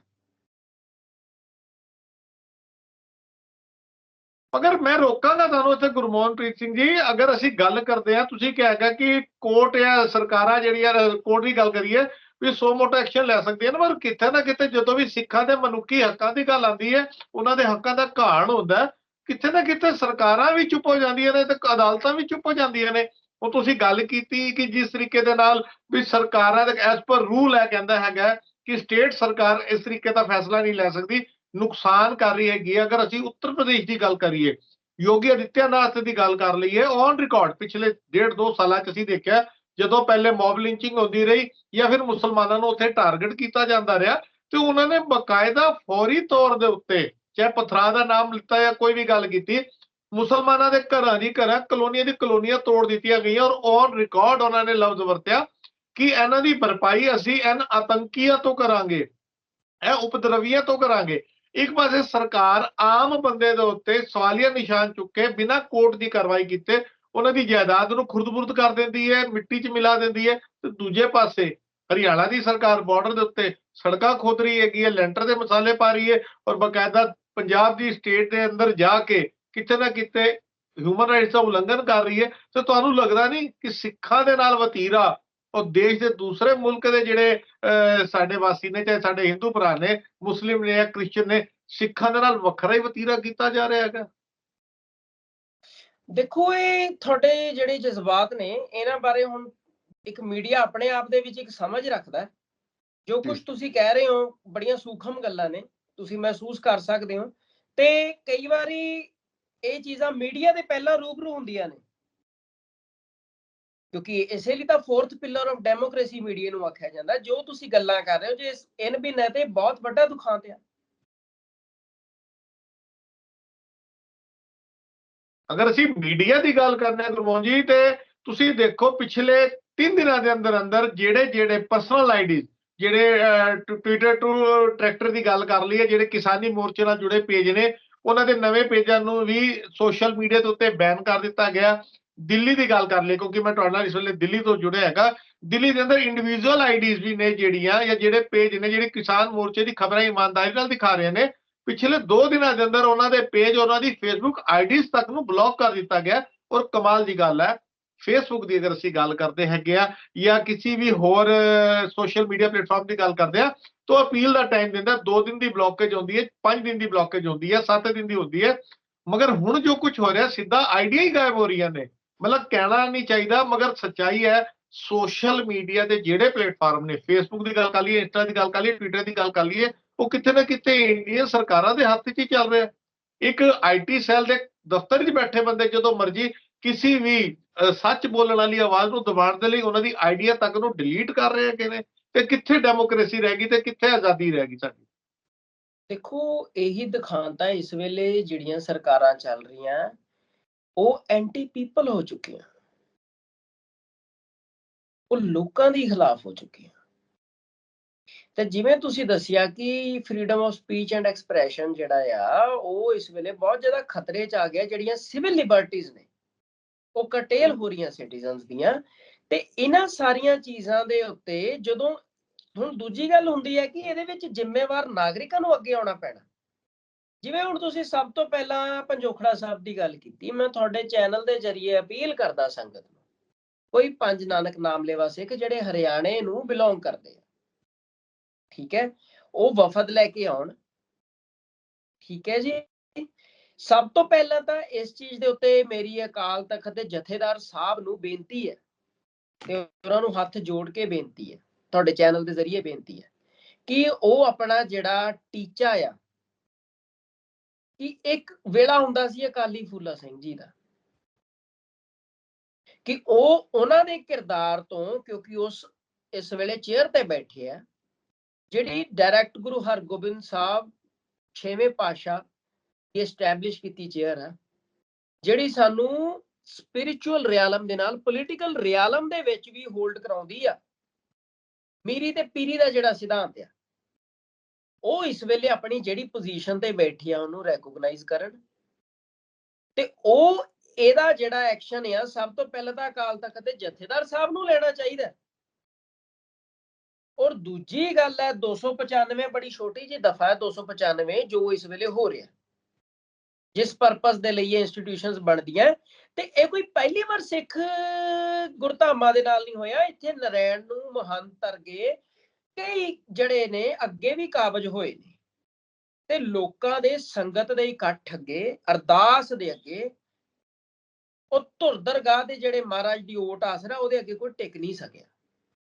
ਦੇਖੋ ਸਾਡਾ ਕਿਸੇ ਨਿਜ਼ਾਮ ਦੇ ਨਾਲ, ਠੀਕ ਹੈ ਨਾ, ਇਨ ਬਿਨ ਵੈਰ ਨਹੀਂ, ਸਾਨੂੰ ਜੇ ਪ੍ਰੋਬਲਮ ਹੈ ਸਿਸਟਮ ਦੇ ਨਾਲ ਹੈ, ਜਿੱਥੇ ਪਾਲਿਸੀ ਪੈਰਾਲਿਸਿਸ ਹੈ ਤੇ ਸਿਸਟਮ ਸੈਪਟਿਕ ਹੈ। ਸਾਡਾ ਕੋਈ ਨਿੱਜ ਦਾ ਵੈਰ ਨਹੀਂ ਹੈਗਾ, ਚਾਹੇ ਉਹ ਨਰਿੰਦਰ ਮੋਦੀ ਹੋਵੇ ਚਾਹੇ ਕੋਈ ਹੋਰ ਹੋਵੇ, ਠੀਕ ਹੈ ਜੀ। ਜੇ ਸਾਡੇ ਨਾਲ ਟੇਬਲ ਤੇ ਬਹਿ ਕੇ ਗੱਲ ਕਰਦੇ ਆ, ਪੀਸਫੁਲ ਵੇ ਦੇ ਨਾਲ ਸਾਡਾ ਵੇ ਆਊਟ ਲੱਭਦਾ ਆ, ਤੇ we will be more than happy. ਪਰ ਜੇ ਸਾਡੀਆਂ ਇੰਸਟੀਟਿਊਸ਼ਨਸ ਨੂੰ ਢਾਹ ਲਾਇਆ ਜਾਊਗਾ, ਇਸ ਤਰੀਕੇ ਨਾਲ ਇਹ ਹਾਲਤ ਕੀਤੀ ਜਾਊਗੀ, ਤੇ ਉੱਥੇ ਜਿਹੜਾ ਆ ਪਬਲਿਕ ਆਰਡਰ ਐਂਡ ਮੋਰੈਲਿਟੀ ਦਾ ਇੱਕ ਟਰਮੀਨੋਲੋਜੀ ਹੁੰਦੀ ਹੈ, ਜਿਹਦੇ ਵਿੱਚ ਹਾਲ ਹੀ ਦੇ ਵਿੱਚ ਜਿਹੜੀ ਨੌਜਵਾਨੀ ਆ ਪੰਜਾਬ ਦੀ, ਉਹਨੂੰ ਚੱਕ ਕੇ ਦਿਬਰੂਗੜ੍ਹ ਦੀਆਂ ਜੇਲ੍ਹਾਂ ਦੇ ਵਿੱਚ ਸਿੱਟ ਦਿੱਤਾ ਗਿਆ ਨੈਸ਼ਨਲ ਸਿਕਿਉਰਿਟੀ ਐਕਟ ਲਾ ਕੇ। ਤੇ ਇਸ ਵੇਲੇ ਸਿਕਿਉਰਿਟੀ ਨੂੰ ਬ੍ਰੈਚ ਦਾ ਸਭ ਤੋਂ ਵੱਡਾ ਜਿਹੜਾ ਆ ਉਹ ਇਹ ਖੁਦ ਕਰ ਰਹੇ ਨੇ। ਕਿਉਂ ਕਰ ਰਹੇ ਨੇ? ਕਿਉਂਕਿ 1857 ਦੀ ਤੁਹਾਨੂੰ ਮੈਂ ਹਿਸਟਰੀ ਦੀ ਐਗਜ਼ਾਮਪਲ ਦੇ ਦੇਣਾ। 1857 ਦੀ ਜਿਹੜੀ ਕ੍ਰਾਂਤੀ ਆ ਉਹ ਕਿਵੇਂ ਆਈ ਸੀ? ਮੰਗਲ ਪਾਂਡੇ ਕੌਣ ਸੀ? ਉਹਨੇ ਕਿਹਦੇ ਖਿਲਾਫ ਵਿਦਰੋਹ ਕੀਤਾ ਸੀ? ਉਸ ਵੇਲੇ ਦੀ ਫੌਜ ਦਾ ਫੌਜੀ ਸੀ, ਵਰਦੀ ਦੇ ਵਿੱਚ ਸੀ, ਪਰ ਕਿਸਾਨ ਸੀ। ਅੱਜ ਦੀ ਡੇਟ ਦੇ ਵਿੱਚ ਵੀ ਪੰਜਾਬ ਦੇ ਵਿੱਚ ਆਏ ਮਹੀਨੇ ਜਿਨ੍ਹਾਂ ਨੂੰ ਇਹ ਅੱਤਵਾਦੀ ਕਹਿੰਦੇ ਆ, ਖਾਲਿਸਤਾਨੀ ਕਹਿੰਦੇ ਆ, ਉਹਨਾਂ ਦੇ ਘਰਾਂ ਦੇ ਵਿੱਚ ਉਹਨਾਂ ਦੇ 6-6 ਫੁੱਟੇ ਪੁੱਤ ਜਿਹੜੇ ਨੇ ਕਲਬੂਤ ਦੇ ਵਿੱਚ ਲੋਥ ਬਣ ਕੇ ਆਉਂਦੇ ਆ। ਹਰਿਆਣੇ ਦੇ ਵਿੱਚ ਵੀ ਆਉਂਦੇ ਆ ਤੇ ਪੰਜਾਬ ਦੇ ਵਿੱਚ ਵੀ ਆਉਂਦੇ ਆ। ਉਹ ਸਰਹੱਦਾਂ ਦੇ ਰਾਖੇ ਨੇ, ਉਹ ਫਸਲਾਂ ਦੇ ਰਾਖੇ ਨੇ। ਸੋ ਕਹਿਣ ਤੋਂ ਭਾਵ ਇਹ ਹੈ ਕਿ ਲਾਅ ਇੰਪਲੀਮੈਂਟੇਸ਼ਨ ਜਿਹੜਾ ਆ, ਜੁਡੀਸ਼ਰੀ ਆਲਰੇਡੀ ਬਹੁਤ ਓਵਰਬਰਡਨਡ ਆ। 31-32 ਜਿਹੜੇ ਜੱਜ ਨੇ ਸੁਪਰੀਮ ਕੋਰਟ ਦੇ, ਐਡੇ ਹਿਊਮੰਗਸ ਚੰਕ ਆਫ ਪੋਪੂਲੇਸ਼ਨ ਦਾ ਜਿਹੜਾ ਫੈਸਲਾ ਆ ਉਹ ਕਰਦੇ ਪਏ ਆ। ਹਾਈ ਕੋਰਟ ਦੇ ਵਿੱਚ ਕੀ ਆ, ਉਹ ਤੋਂ ਡਬਲ ਅਮਾਉਂਟ ਹੋਊਗੀ, 60-65 ਹੋਣਗੇ। ਕਿੱਦਾਂ ਦੇ ਕੇਸ ਲੱਗੇ ਹੋਏ ਆ, ਕੀ ਕੁਝ ਚੱਲਦਾ ਪਿਆ ਆ। ਔਰ ਦੂਜੀ ਗੱਲ ਕੀ ਹਾਈ ਕੋਰਟ ਦੇ ਜੱਜ ਨੇ ਇਹ ਸਹੁੰ ਖਾਧੀ ਸੀ ਕਿ ਉਹ ਲੋਕਾਂ ਤੋਂ ਵੋਟਾਂ ਦਾ ਮੈਂਡੇਟ ਲੈ ਕੇ ਆਇਆ? ਉਹ ਤਾਂ ਲਾਅ ਮੇਕਰ ਲੈ ਕੇ ਆਏ ਆ। ਕਿਹੜੀ ਪ੍ਰੋਮਿਸ ਡਿਲੀਵਰੀ ਕਰਕੇ ਲੈ ਕੇ ਆਏ ਆ? ਇਹ ਸਾਰੀਆਂ ਚੀਜ਼ਾਂ ਇਸ ਵੇਲੇ ਜਿਹੜੇ ਸਿਸਟਮ ਨੇ, ਸਿਸਟਮ ਪੁਰਾਣੇ ਹੋ ਚੁੱਕੇ ਆ। ਤੇ ਗੱਲ ਜੇ ਤੁਸੀਂ ਦੇਖੋ ਕਿ ਕਿਸੇ ਇੱਕ ਸਰਕਾਰ ਦੇ ਨਾਲ ਨਹੀਂ ਹੈ, ਇਹਦੇ ਵਿੱਚ ਸਟੇਟ ਦੀ ਗੱਲ ਆ। ਜੇ ਸਟੇਟ ਹੀ ਪੂਰੀ ਇੱਕ ਮਾਈਨੋਰਿਟੀਜ਼ ਦੇ ਖਿਲਾਫ ਚੱਲ ਰਹੀ ਹੈ, ਤੇ ਉਹਦੇ ਵਿੱਚ ਜਾਂ ਤਾਂ ਸਟੇਟ ਨੂੰ ਆਪਣਾ ਰਵੱਈਆ ਬਦਲਣਾ ਪਊਗਾ, ਤੇ ਜਾਂ ਫਿਰ ਜਿਹੜੇ ਮਾਈਨੋਰਿਟੀਜ਼ ਨੇ ਉਹਨਾਂ ਨੂੰ ਆਪਣੇ ਸਟਰਗਲ ਦਾ ਤਰੀਕਾ ਬਦਲਣਾ ਪਊਗਾ, ਤੇ ਵੇ ਆਊਟ ਲੱਭਣਾ ਪਊਗਾ ਕਿ ਇਹ ਹੋਰ ਬਰਦਾਸ਼ਤ ਨਹੀਂ ਹੋਣਗੀਆਂ ਇਹ ਚੀਜ਼ਾਂ। ਚਲੋ ਗੁਰਮੀਤ ਮੋਹਨ ਸਿੰਘ ਜੀ, ਸਿੱਧੀ ਜੀ ਗੱਲ ਹੈ, ਸਾਨੂੰ ਹੁਣ ਆਪਣੇ ਪ੍ਰੋਗਰਾਮ, ਕਿਉਂਕਿ ਸਮੇਂ ਦੀ ਘਾਟ ਹੈ, ਆਪਣੇ ਪ੍ਰੋਗਰਾਮ ਨੂੰ ਸਮਾਪਤੀ ਵੱਲ ਲੈ ਕੇ ਜਾਣਾ ਪਏਗਾ। ਸਭ ਤੋਂ ਅਖੀਰ ਵਿੱਚ ਤੁਸੀਂ ਕੋਈ ਸਾਡੇ ਚੈਨਲ ਦੇ ਰਾਹੀਂ ਜਿਹੜੀਆਂ ਸੰਗਤਾਂ ਵਰਲਡ ਵਾਈਡ ਦੂਰੋਂ ਨੇੜਿਓਂ ਦੇਖ ਰਹੀਆਂ ਨੇ, ਉਹਨਾਂ ਨੂੰ ਜਾਂਦੇ ਤੁਸੀਂ ਕੋਈ ਮੈਸੇਜ ਦੇਣਾ ਚਾਹੋਗੇ? ਮੇਰੇ ਤਾਂ ਜੀ ਇਹੀ ਮੈਸੇਜ ਹੈ ਕਿ ਜਿੱਥੇ ਕਿਤੇ ਵੀ ਹੈਗੇ ਹੋ, ਆਪਣੀ ਜ਼ਿੰਮੇਵਾਰੀ ਸਮਝ ਕੇ ਇਹ ਚੀਜ਼ਾਂ ਦੇ ਵਿੱਚ ਆਪਦਾ ਤੁਹਾਨੂੰ ਯੋਗਦਾਨ ਪਾਉਣਾ ਚਾਹੀਦਾ। ਆਪਦੀ ਰਿਜ਼ੈਂਟਮੈਂਟ ਦਿਖਾਉਣੀ ਚਾਹੀਦੀ ਹੈ ਜਿੱਥੇ ਜਿਹਦੇ ਨਾਲ ਗਲਤ ਹੋ ਰਿਹਾ। ਹੁਣ ਗੱਲ ਇਹ ਹੈ ਕਿ ਜਿੱਥੋਂ ਜੋ ਵਧੀਆ ਮਿਲ ਜੇ ਉਹ ਬਹੁਤ ਸੋਹਣਾ। ਹੁਣ ਮਾਰਟਿਨ ਲੂਥਰ ਕਿੰਗ ਦੀ ਲਾਈਨ ਆ, ਮੈਂ ਹਰ ਥਾਂ ਤੇ ਕੋਟ ਕਰਦਾ, injustice anywhere is a threat to justice everywhere. ਇਹ ਕਦੇ ਜੇ ਮੁਹੰਮਦਨਸ ਦੇ ਨਾਲ ਹੋਇਆ, ਕਦੇ ਕਸ਼ਮੀਰੀਆਂ ਦੇ ਨਾਲ ਹੋਇਆ, ਅੱਜ ਪੰਜਾਬ ਦੇ ਨਾਲ ਹੋ ਰਿਹਾ, ਕਦੇ ਸਦਰਨ ਸਟੇਟਸ ਨਾਲ ਹੋ ਰਿਹਾ, ਕਦੇ ਦਾਦਨ ਕਾਰਲੇ ਰੀਜਨ ਦੇ ਨਾਲ ਹੋ ਰਿਹਾ, ਕਦੇ ਨਾਰਥ ਈਸਟਰਨਸ ਦੇ ਨਾਲ ਹੋ ਰਿਹਾ। ਤੇ ਇਹ ਸਾਰੀਆਂ ਚੀਜ਼ਾਂ ਜਿਹੜੀਆਂ ਨੇ ਇਹ ਬਦਲਣੀਆਂ ਚਾਹੀਦੀਆਂ। ਸਰਕਾਰ ਨੂੰ ਆਪਣਾ ਜਿਹੜਾ ਰਵੱਈਆ ਆ ਸੁਹਿਰਦਤਾ ਵਾਲਾ ਰੱਖਣਾ ਚਾਹੀਦਾ। 1947 ਦੇ ਵਿੱਚ ਜਦੋਂ ਇਹ ਦੇਸ਼ ਬਣਿਆ ਸੀ ਨਾ, ਸਭ ਤੋਂ ਵੱਡਾ ਜਿਹੜਾ ਚੈਲੰਜ ਸੀਗਾ ਅੱਜ ਵੀ ਹੂਬਹੂ ਖੜਿਆ ਕਿ ਇੰਨੇ ਲਿੰਗੁਇਸਟ ਮਾਈਨੋਰਿਟੀਜ਼ ਨੂੰ, ਰਿਲੀਜੀਅਸ ਮਾਈਨੋਰਿਟੀਜ਼ ਨੂੰ ਤੁਸੀਂ ਇਕੱਠਿਆਂ ਸਾਂਭੋਗੇ ਕਿਵੇਂ? ਤੁਸੀਂ ਉਹਨਾਂ ਦੀਆਂ ਰੀਜਨਲ ਐਸਪੀਰੇਸ਼ਨਸ ਨੂੰ ਕਿਵੇਂ ਫੁੱਲਫਿਲ ਕਰੋਗੇ? ਉਹਨਾਂ ਦੇ ਤੁਸੀਂ ਰਾਈਟ ਟੂ ਰਿਲੀਜਨ ਨੂੰ ਕਿਵੇਂ ਸਿਕਿਉਰ ਕਰੋਗੇ? ਤੇ ਇਹ ਟੋਲਰੈਂਸ ਵਾਲਾ ਕੰਟਰੀ ਜੇ ਕਹਿੰਦੇ ਆ, ਬਹੁਤ ਸੋਹਣੇ ਜਿਹੜਾ ਸਿਸਟਮ ਸੀਗਾ ਸਨਾਤਨ ਧਰਮ ਦਾ, ਵੈਲਿਊ ਸਿਸਟਮ ਸੀਗਾ, ਜਾਂ ਤਾਂ ਉਹਨੂੰ ਗ੍ਰਹਿਣ ਕਰਨਾ ਪਊਗਾ, ਤੇ ਜਾਂ ਫਿਰ ਜਿਹੜਾ ਇਹ ਸਰਕਾਰਾਂ ਜਿਹੜੀਆਂ ਨੇ ਇਹ ਜੋ ਬੀਜ ਰਹੀਆਂ ਨੇ ਉਹਦੇ ਫਲ ਜਿਹੜਾ ਆ, ਮਤਲਬ ਵੀ ਉਹ ਆਪਾਂ ਕਹਿੰਦੇ ਆ ਨਾ ਕਿ ਜੋ ਅਸੀਂ ਬੀਜਦੇ ਆ ਉਹੀ ਅਸੀਂ ਬੋਲਦੇ ਆ। ਸੋ ਇਸ ਵੇਲੇ ਜਿਹੜਾ ਵੇਲਾ ਸੀਗਾ ਇਹ ਕਿਸਾਨਾਂ ਦੀਆਂ ਜਿਹੜੀਆਂ ਗ੍ਰੀਵੈਂਸਿਸ ਆ ਉਹਨਾਂ ਨੂੰ ਸੁਣ ਕੇ ਉਹਦੇ ਉੱਤੇ ਜਿਹੜਾ ਆ, ਇਹਦੇ ਉੱਤੇ ਪ੍ਰਤੀਕਰਮ ਦੇ ਵਿੱਚ ਜੇ ਮੈਂ ਗੱਲ ਕਰਾਂ, ਗੁਰਦੁਆਰਾ ਜਿਹੜੇ ਹਰਿਆਣਾ ਕਮੇਟੀ ਦੇ ਮੈਂਬਰ ਵੀ ਬੈਠੇ ਨੇ ਜਿਨ੍ਹਾਂ ਦੀਆਂ ਤੁਸੀਂ ਦੱਸਿਆ ਕਿ ਇੰਟਰਵਿਊਜ਼ ਤੁਸੀਂ ਕੀਤੀਆਂ ਜੀ, ਤੇ ਇੱਕ ਨਾ ਮੈਂ ਉਹਨਾਂ ਵਾਸਤੇ ਇੱਕ ਸ਼ੇਅਰ ਵਰਤਾਂਗਾ, ਤੇ ਮੈਨੂੰ ਕੋਈ ਗੁਰੇਜ਼ ਨਹੀਂ ਹੈ ਸ਼ੇਅਰ ਵਰਤਣ ਦੇ ਲਈ। ਇਹਦੇ ਉੱਤੇ ਅਸੀਂ ਆਪਣੀ ਇੰਟਰਵਿਊ ਨੂੰ ਐਂਡ ਕਰ ਸਕਦੇ ਹਾਂ। ਕਹਿੰਦੇ, ਕੁल्हाड़ी में लकड़ी का दस्ता न होता तो पेड़ों को काटने का रास्ता न होता। कुल्हाड़ी में लकड़ी का दस्ता न होता तो पेड़ों को काटने का रास्ता न होता। अगर कौम में इतने दल्ले न होते तो शहादत का लहू इतना सस्ता न होता। बिल्कुल बिल्कुल संजय, अखर वादा घाटा भुल चुक माफ करनी, संगत तो माफी दा खिमा दा जाचक आ। ਕਿਸੇ ਉਸ ਦਲਾਲ ਤੋਂ ਨਹੀਂ ਜਿਹੜਾ ਸੰਗਤ ਦੇ ਨਾਲ, ਜਿਹੜਾ ਗੁਰੂ ਦੇ ਸਿਧਾਂਤ ਨਾਲ ਖਿਲਵਾੜ ਕਰ ਰਿਹਾ। ਸੰਗਤ ਤੋਂ, ਗੁਰੂ ਰੂਪੀ ਸੰਗਤ ਤੋਂ ਖਿਮਾ ਦਾ ਜਾਚਕ ਆ ਜੇ ਕਿਸੇ ਗੱਲ ਨਹੀਂ। ਬਿਲਕੁਲ ਸੰਗਤ ਜੀ, ਤਰੀਕੇ ਦੇ ਨਾਲ ਸਾਡੇ ਭਾਈ ਸਾਹਿਬ ਨੇ ਆਪਣੀ ਗੱਲ ਰੱਖੀ। ਅਸੀਂ ਵੀ ਆਪਣੇ ਪ੍ਰੋਗਰਾਮ ਨੂੰ ਸਮਾਪਤੀ ਵੱਲ ਲੈ ਕੇ ਜਾਂਦੇ ਹਾਂ। ਸਾਡੀ ਕੌਮ ਦੀ ਬਦਕਿਸਮਤੀ ਹੈ 1947 ਦੇ ਅੰਦਰ ਇਸ ਮੁਲਕ ਦੀ ਆਜ਼ਾਦੀ ਦੇ ਵਿਚਕਾਰ ਸਭ ਤੋਂ ਜ਼ਿਆਦਾ ਸੀਸ ਜਿਨ ਸਿੱਖਾਂ ਨੇ ਦਿੱਤੇ ਹੋਣ, ਜਿਨ੍ਹਾਂ ਦੇ ਸਿਰਾਂ ਦੀਆਂ, ਜਿਨ੍ਹਾਂ ਦੀਆਂ ਲਾਸ਼ਾਂ ਦੇ ਉੱਤੇ ਪੈਰ ਧਰ ਕੇ ਕਹੀਏ ਇਹ ਬਾਹਮਣੀ ਰਾਜ ਜਿਹੜਾ ਕਾਇਮ ਹੈਗਾ, ਇਹ ਮੁਲਕ ਨੂੰ ਆਜ਼ਾਦੀ ਮਿਲੀ ਹੈਗੀ ਹੈ। ਅੱਜ ਤੱਕ 1947 ਤੋਂ ਲੈ ਕੇ 2024 ਕਹਿ ਲਈਏ, ਸਾਡੀ ਸਿੱਖ ਕੌਮ ਨੇ ਹਮੇਸ਼ਾ ਆਪਣੇ ਪਿੰਡੇ ਤੇ ਜ਼ਖਮ ਹੀ ਖਾਏ ਨੇ। 1955 ਦੇ ਦਰਬਾਰ ਸਾਹਿਬ ਦੇ ਪਹਿਲੇ ਹਮਲੇ ਤੋਂ ਲੈ ਕੇ 1984 ਦੀ ਗੱਲ ਕਰ ਲਈਏ ਜਾਂ ਕਿਸਾਨ ਮੋਰਚੇ ਦੇ ਅੰਦਰ ਆਪਣੇ ਸਿਰਾਂ ਦੀ ਬਾਜੀ ਲਾ ਕੇ ਸਾਡੇ ਪੰਜਾਬ ਦੇ ਸਿੱਖ ਕਿਸਾਨ, ਮੈਂ ਸਿੱਖ ਕਿਸਾਨ ਵਾਰ-ਵਾਰ ਇਸ ਕਰਕੇ ਕਹਿੰਦਾ ਕਿਉਂਕਿ ਸਭ ਤੋਂ ਜ਼ਿਆਦਾ ਸ਼ਹਾਦਤਾਂ ਸਾਡੇ ਹੀ ਸਿੱਖਾਂ ਨੇ ਦਿੱਤੀਆਂ, ਸਾਡੇ ਹੀ ਪੰਜਾਬੀਆਂ ਨੇ ਦਿੱਤੀਆਂ ਨੇ। ਮਗਰ ਅਫਸੋਸ ਇਸ ਮੁਲਕ ਦੀ ਹਕੂਮਤ ਨੇ ਕਦੀ ਇਹਨਾਂ ਸਿਰਾਂ ਦੇ ਮੁੱਲ ਨਹੀਂ ਪਾਏ। ਆਪਣੀਆਂ ਵਜ਼ੀਰੀਆਂ, ਆਪਣੀਆਂ ਸਰਕਾਰਾਂ ਦੇ ਲਈ ਸਾਡੇ ਸਿਰਾਂ ਨੂੰ ਤੇ ਵਰਤ ਲਿਆ, ਮਗਰ ਜਦੋਂ ਵੀ ਹੱਕਾਂ ਦੀ ਗੱਲ ਆਈ, ਸਾਡੇ ਹਕੂਕਾਂ ਦੀ ਗੱਲ ਆਈ, ਕਿੱਥੇ ਨਾ ਕਿੱਥੇ ਇੱਕ ਮਤਰਈ ਮਾਂ ਵਾਲਾ ਵਤੀਰਾ ਸਾਡੀ ਕੌਮ ਦੇ ਨਾਲ ਹੁੰਦਾ ਰਿਹਾ। ਅੱਜ ਅਸੀਂ ਗੁਰਦੁਆਰਾ ਪੰਜੋਖੜਾ ਸਾਹਿਬ ਦੀ ਗੱਲ ਕਰ ਲਈਏ ਜਾਂ 1984 ਚ ਲਗਭਗ 40 ਗੁਰੂ ਘਰਾਂ ਦੇ ਅੰਦਰ ਜੋ ਸਰਕਾਰ ਨੇ ਹਮਲਾ ਕੀਤਾ, ਬੇਰੁਮਤੀ ਕੀਤੀ, ਉੱਥੇ ਮਰਿਆਦਾ ਭੰਗ ਕੀਤੀ, ਉਹ ਕਿੱਥੇ ਨਾ ਕਿੱਥੇ ਜਾਰੀ ਹੈ। ਚਿਹਰੇ ਬਦਲ ਗਏ ਨੇ, ਸਰਕਾਰਾਂ ਬਦਲ ਗਈਆਂ ਨੇ, ਲੀਡਰਾਂ ਬਦਲ ਗਏ ਨੇ, ਲੇਕਿਨ ਜ਼ੁਲਮ ਦੇ ਵਿੱਚ ਦੱਬੀ ਹੋਈ ਸਿੱਖ ਕੌਮ ਅੱਜ ਵੀ ਸੰਘਰਸ਼ ਕਰ ਰਹੀ ਹੈਗੀ ਹੈ। ਆਪਣੇ ਟੀਵੀ 84 ਦੇ ਪਲੇਟਫਾਰਮ ਤੇ ਰਾਹੀਂ ਸਾਡੀ ਕੋਸ਼ਿਸ਼ ਹੈਗੀ ਸੀ ਕਿ ਗੁਰਦੁਆਰਾ ਸ਼੍ਰੀ ਪੰਜੋਖੜਾ ਸਾਹਿਬ ਵਿੱਚ ਹੋਈ ਬੇਅਦਬੀ ਔਰ ਕਿਸਾਨੀ ਮੋਰਚੇ ਦੇ ਉੱਤੇ ਤੇ ਸਾਡੇ ਵੀਰ ਨੇ ਜੋ ਸਾਡੇ ਨਾਲ ਆਪਣੀ ਗੱਲਬਾਤ ਕੀਤੀ, ਅਸੀਂ ਉਹ ਤੁਹਾਡੇ ਨਾਲ ਰੱਖੀ ਹੈਗੀ ਹੈ। ਆਉਣ ਵਾਲੇ ਸਮੇਂ ਵਿੱਚ ਕਿਸਾਨੀ ਮੋਰਚੇ ਦੇ ਤੇ ਹੋਰ ਮਸਲਿਆਂ ਦੇ ਨਾਲ ਦੁਬਾਰਾ ਹਾਜ਼ਰ ਹੋਵਾਂਗੇ ਆਪਣੇ ਪਲੇਟਫਾਰਮ ਦੇ ਉੱਤੇ। ਲੈਣੇ ਆਪਣੇ ਵੀਰ ਤੋਂ ਸੰਗਤਾਂ ਤੋਂ ਇਜਾਜ਼ਤ। ਭਾਈ ਸਾਹਿਬ ਜੀ, ਵਾਹਿਗੁਰੂ ਜੀ ਕਾ ਖਾਲਸਾ, ਵਾਹਿਗੁਰੂ ਜੀ।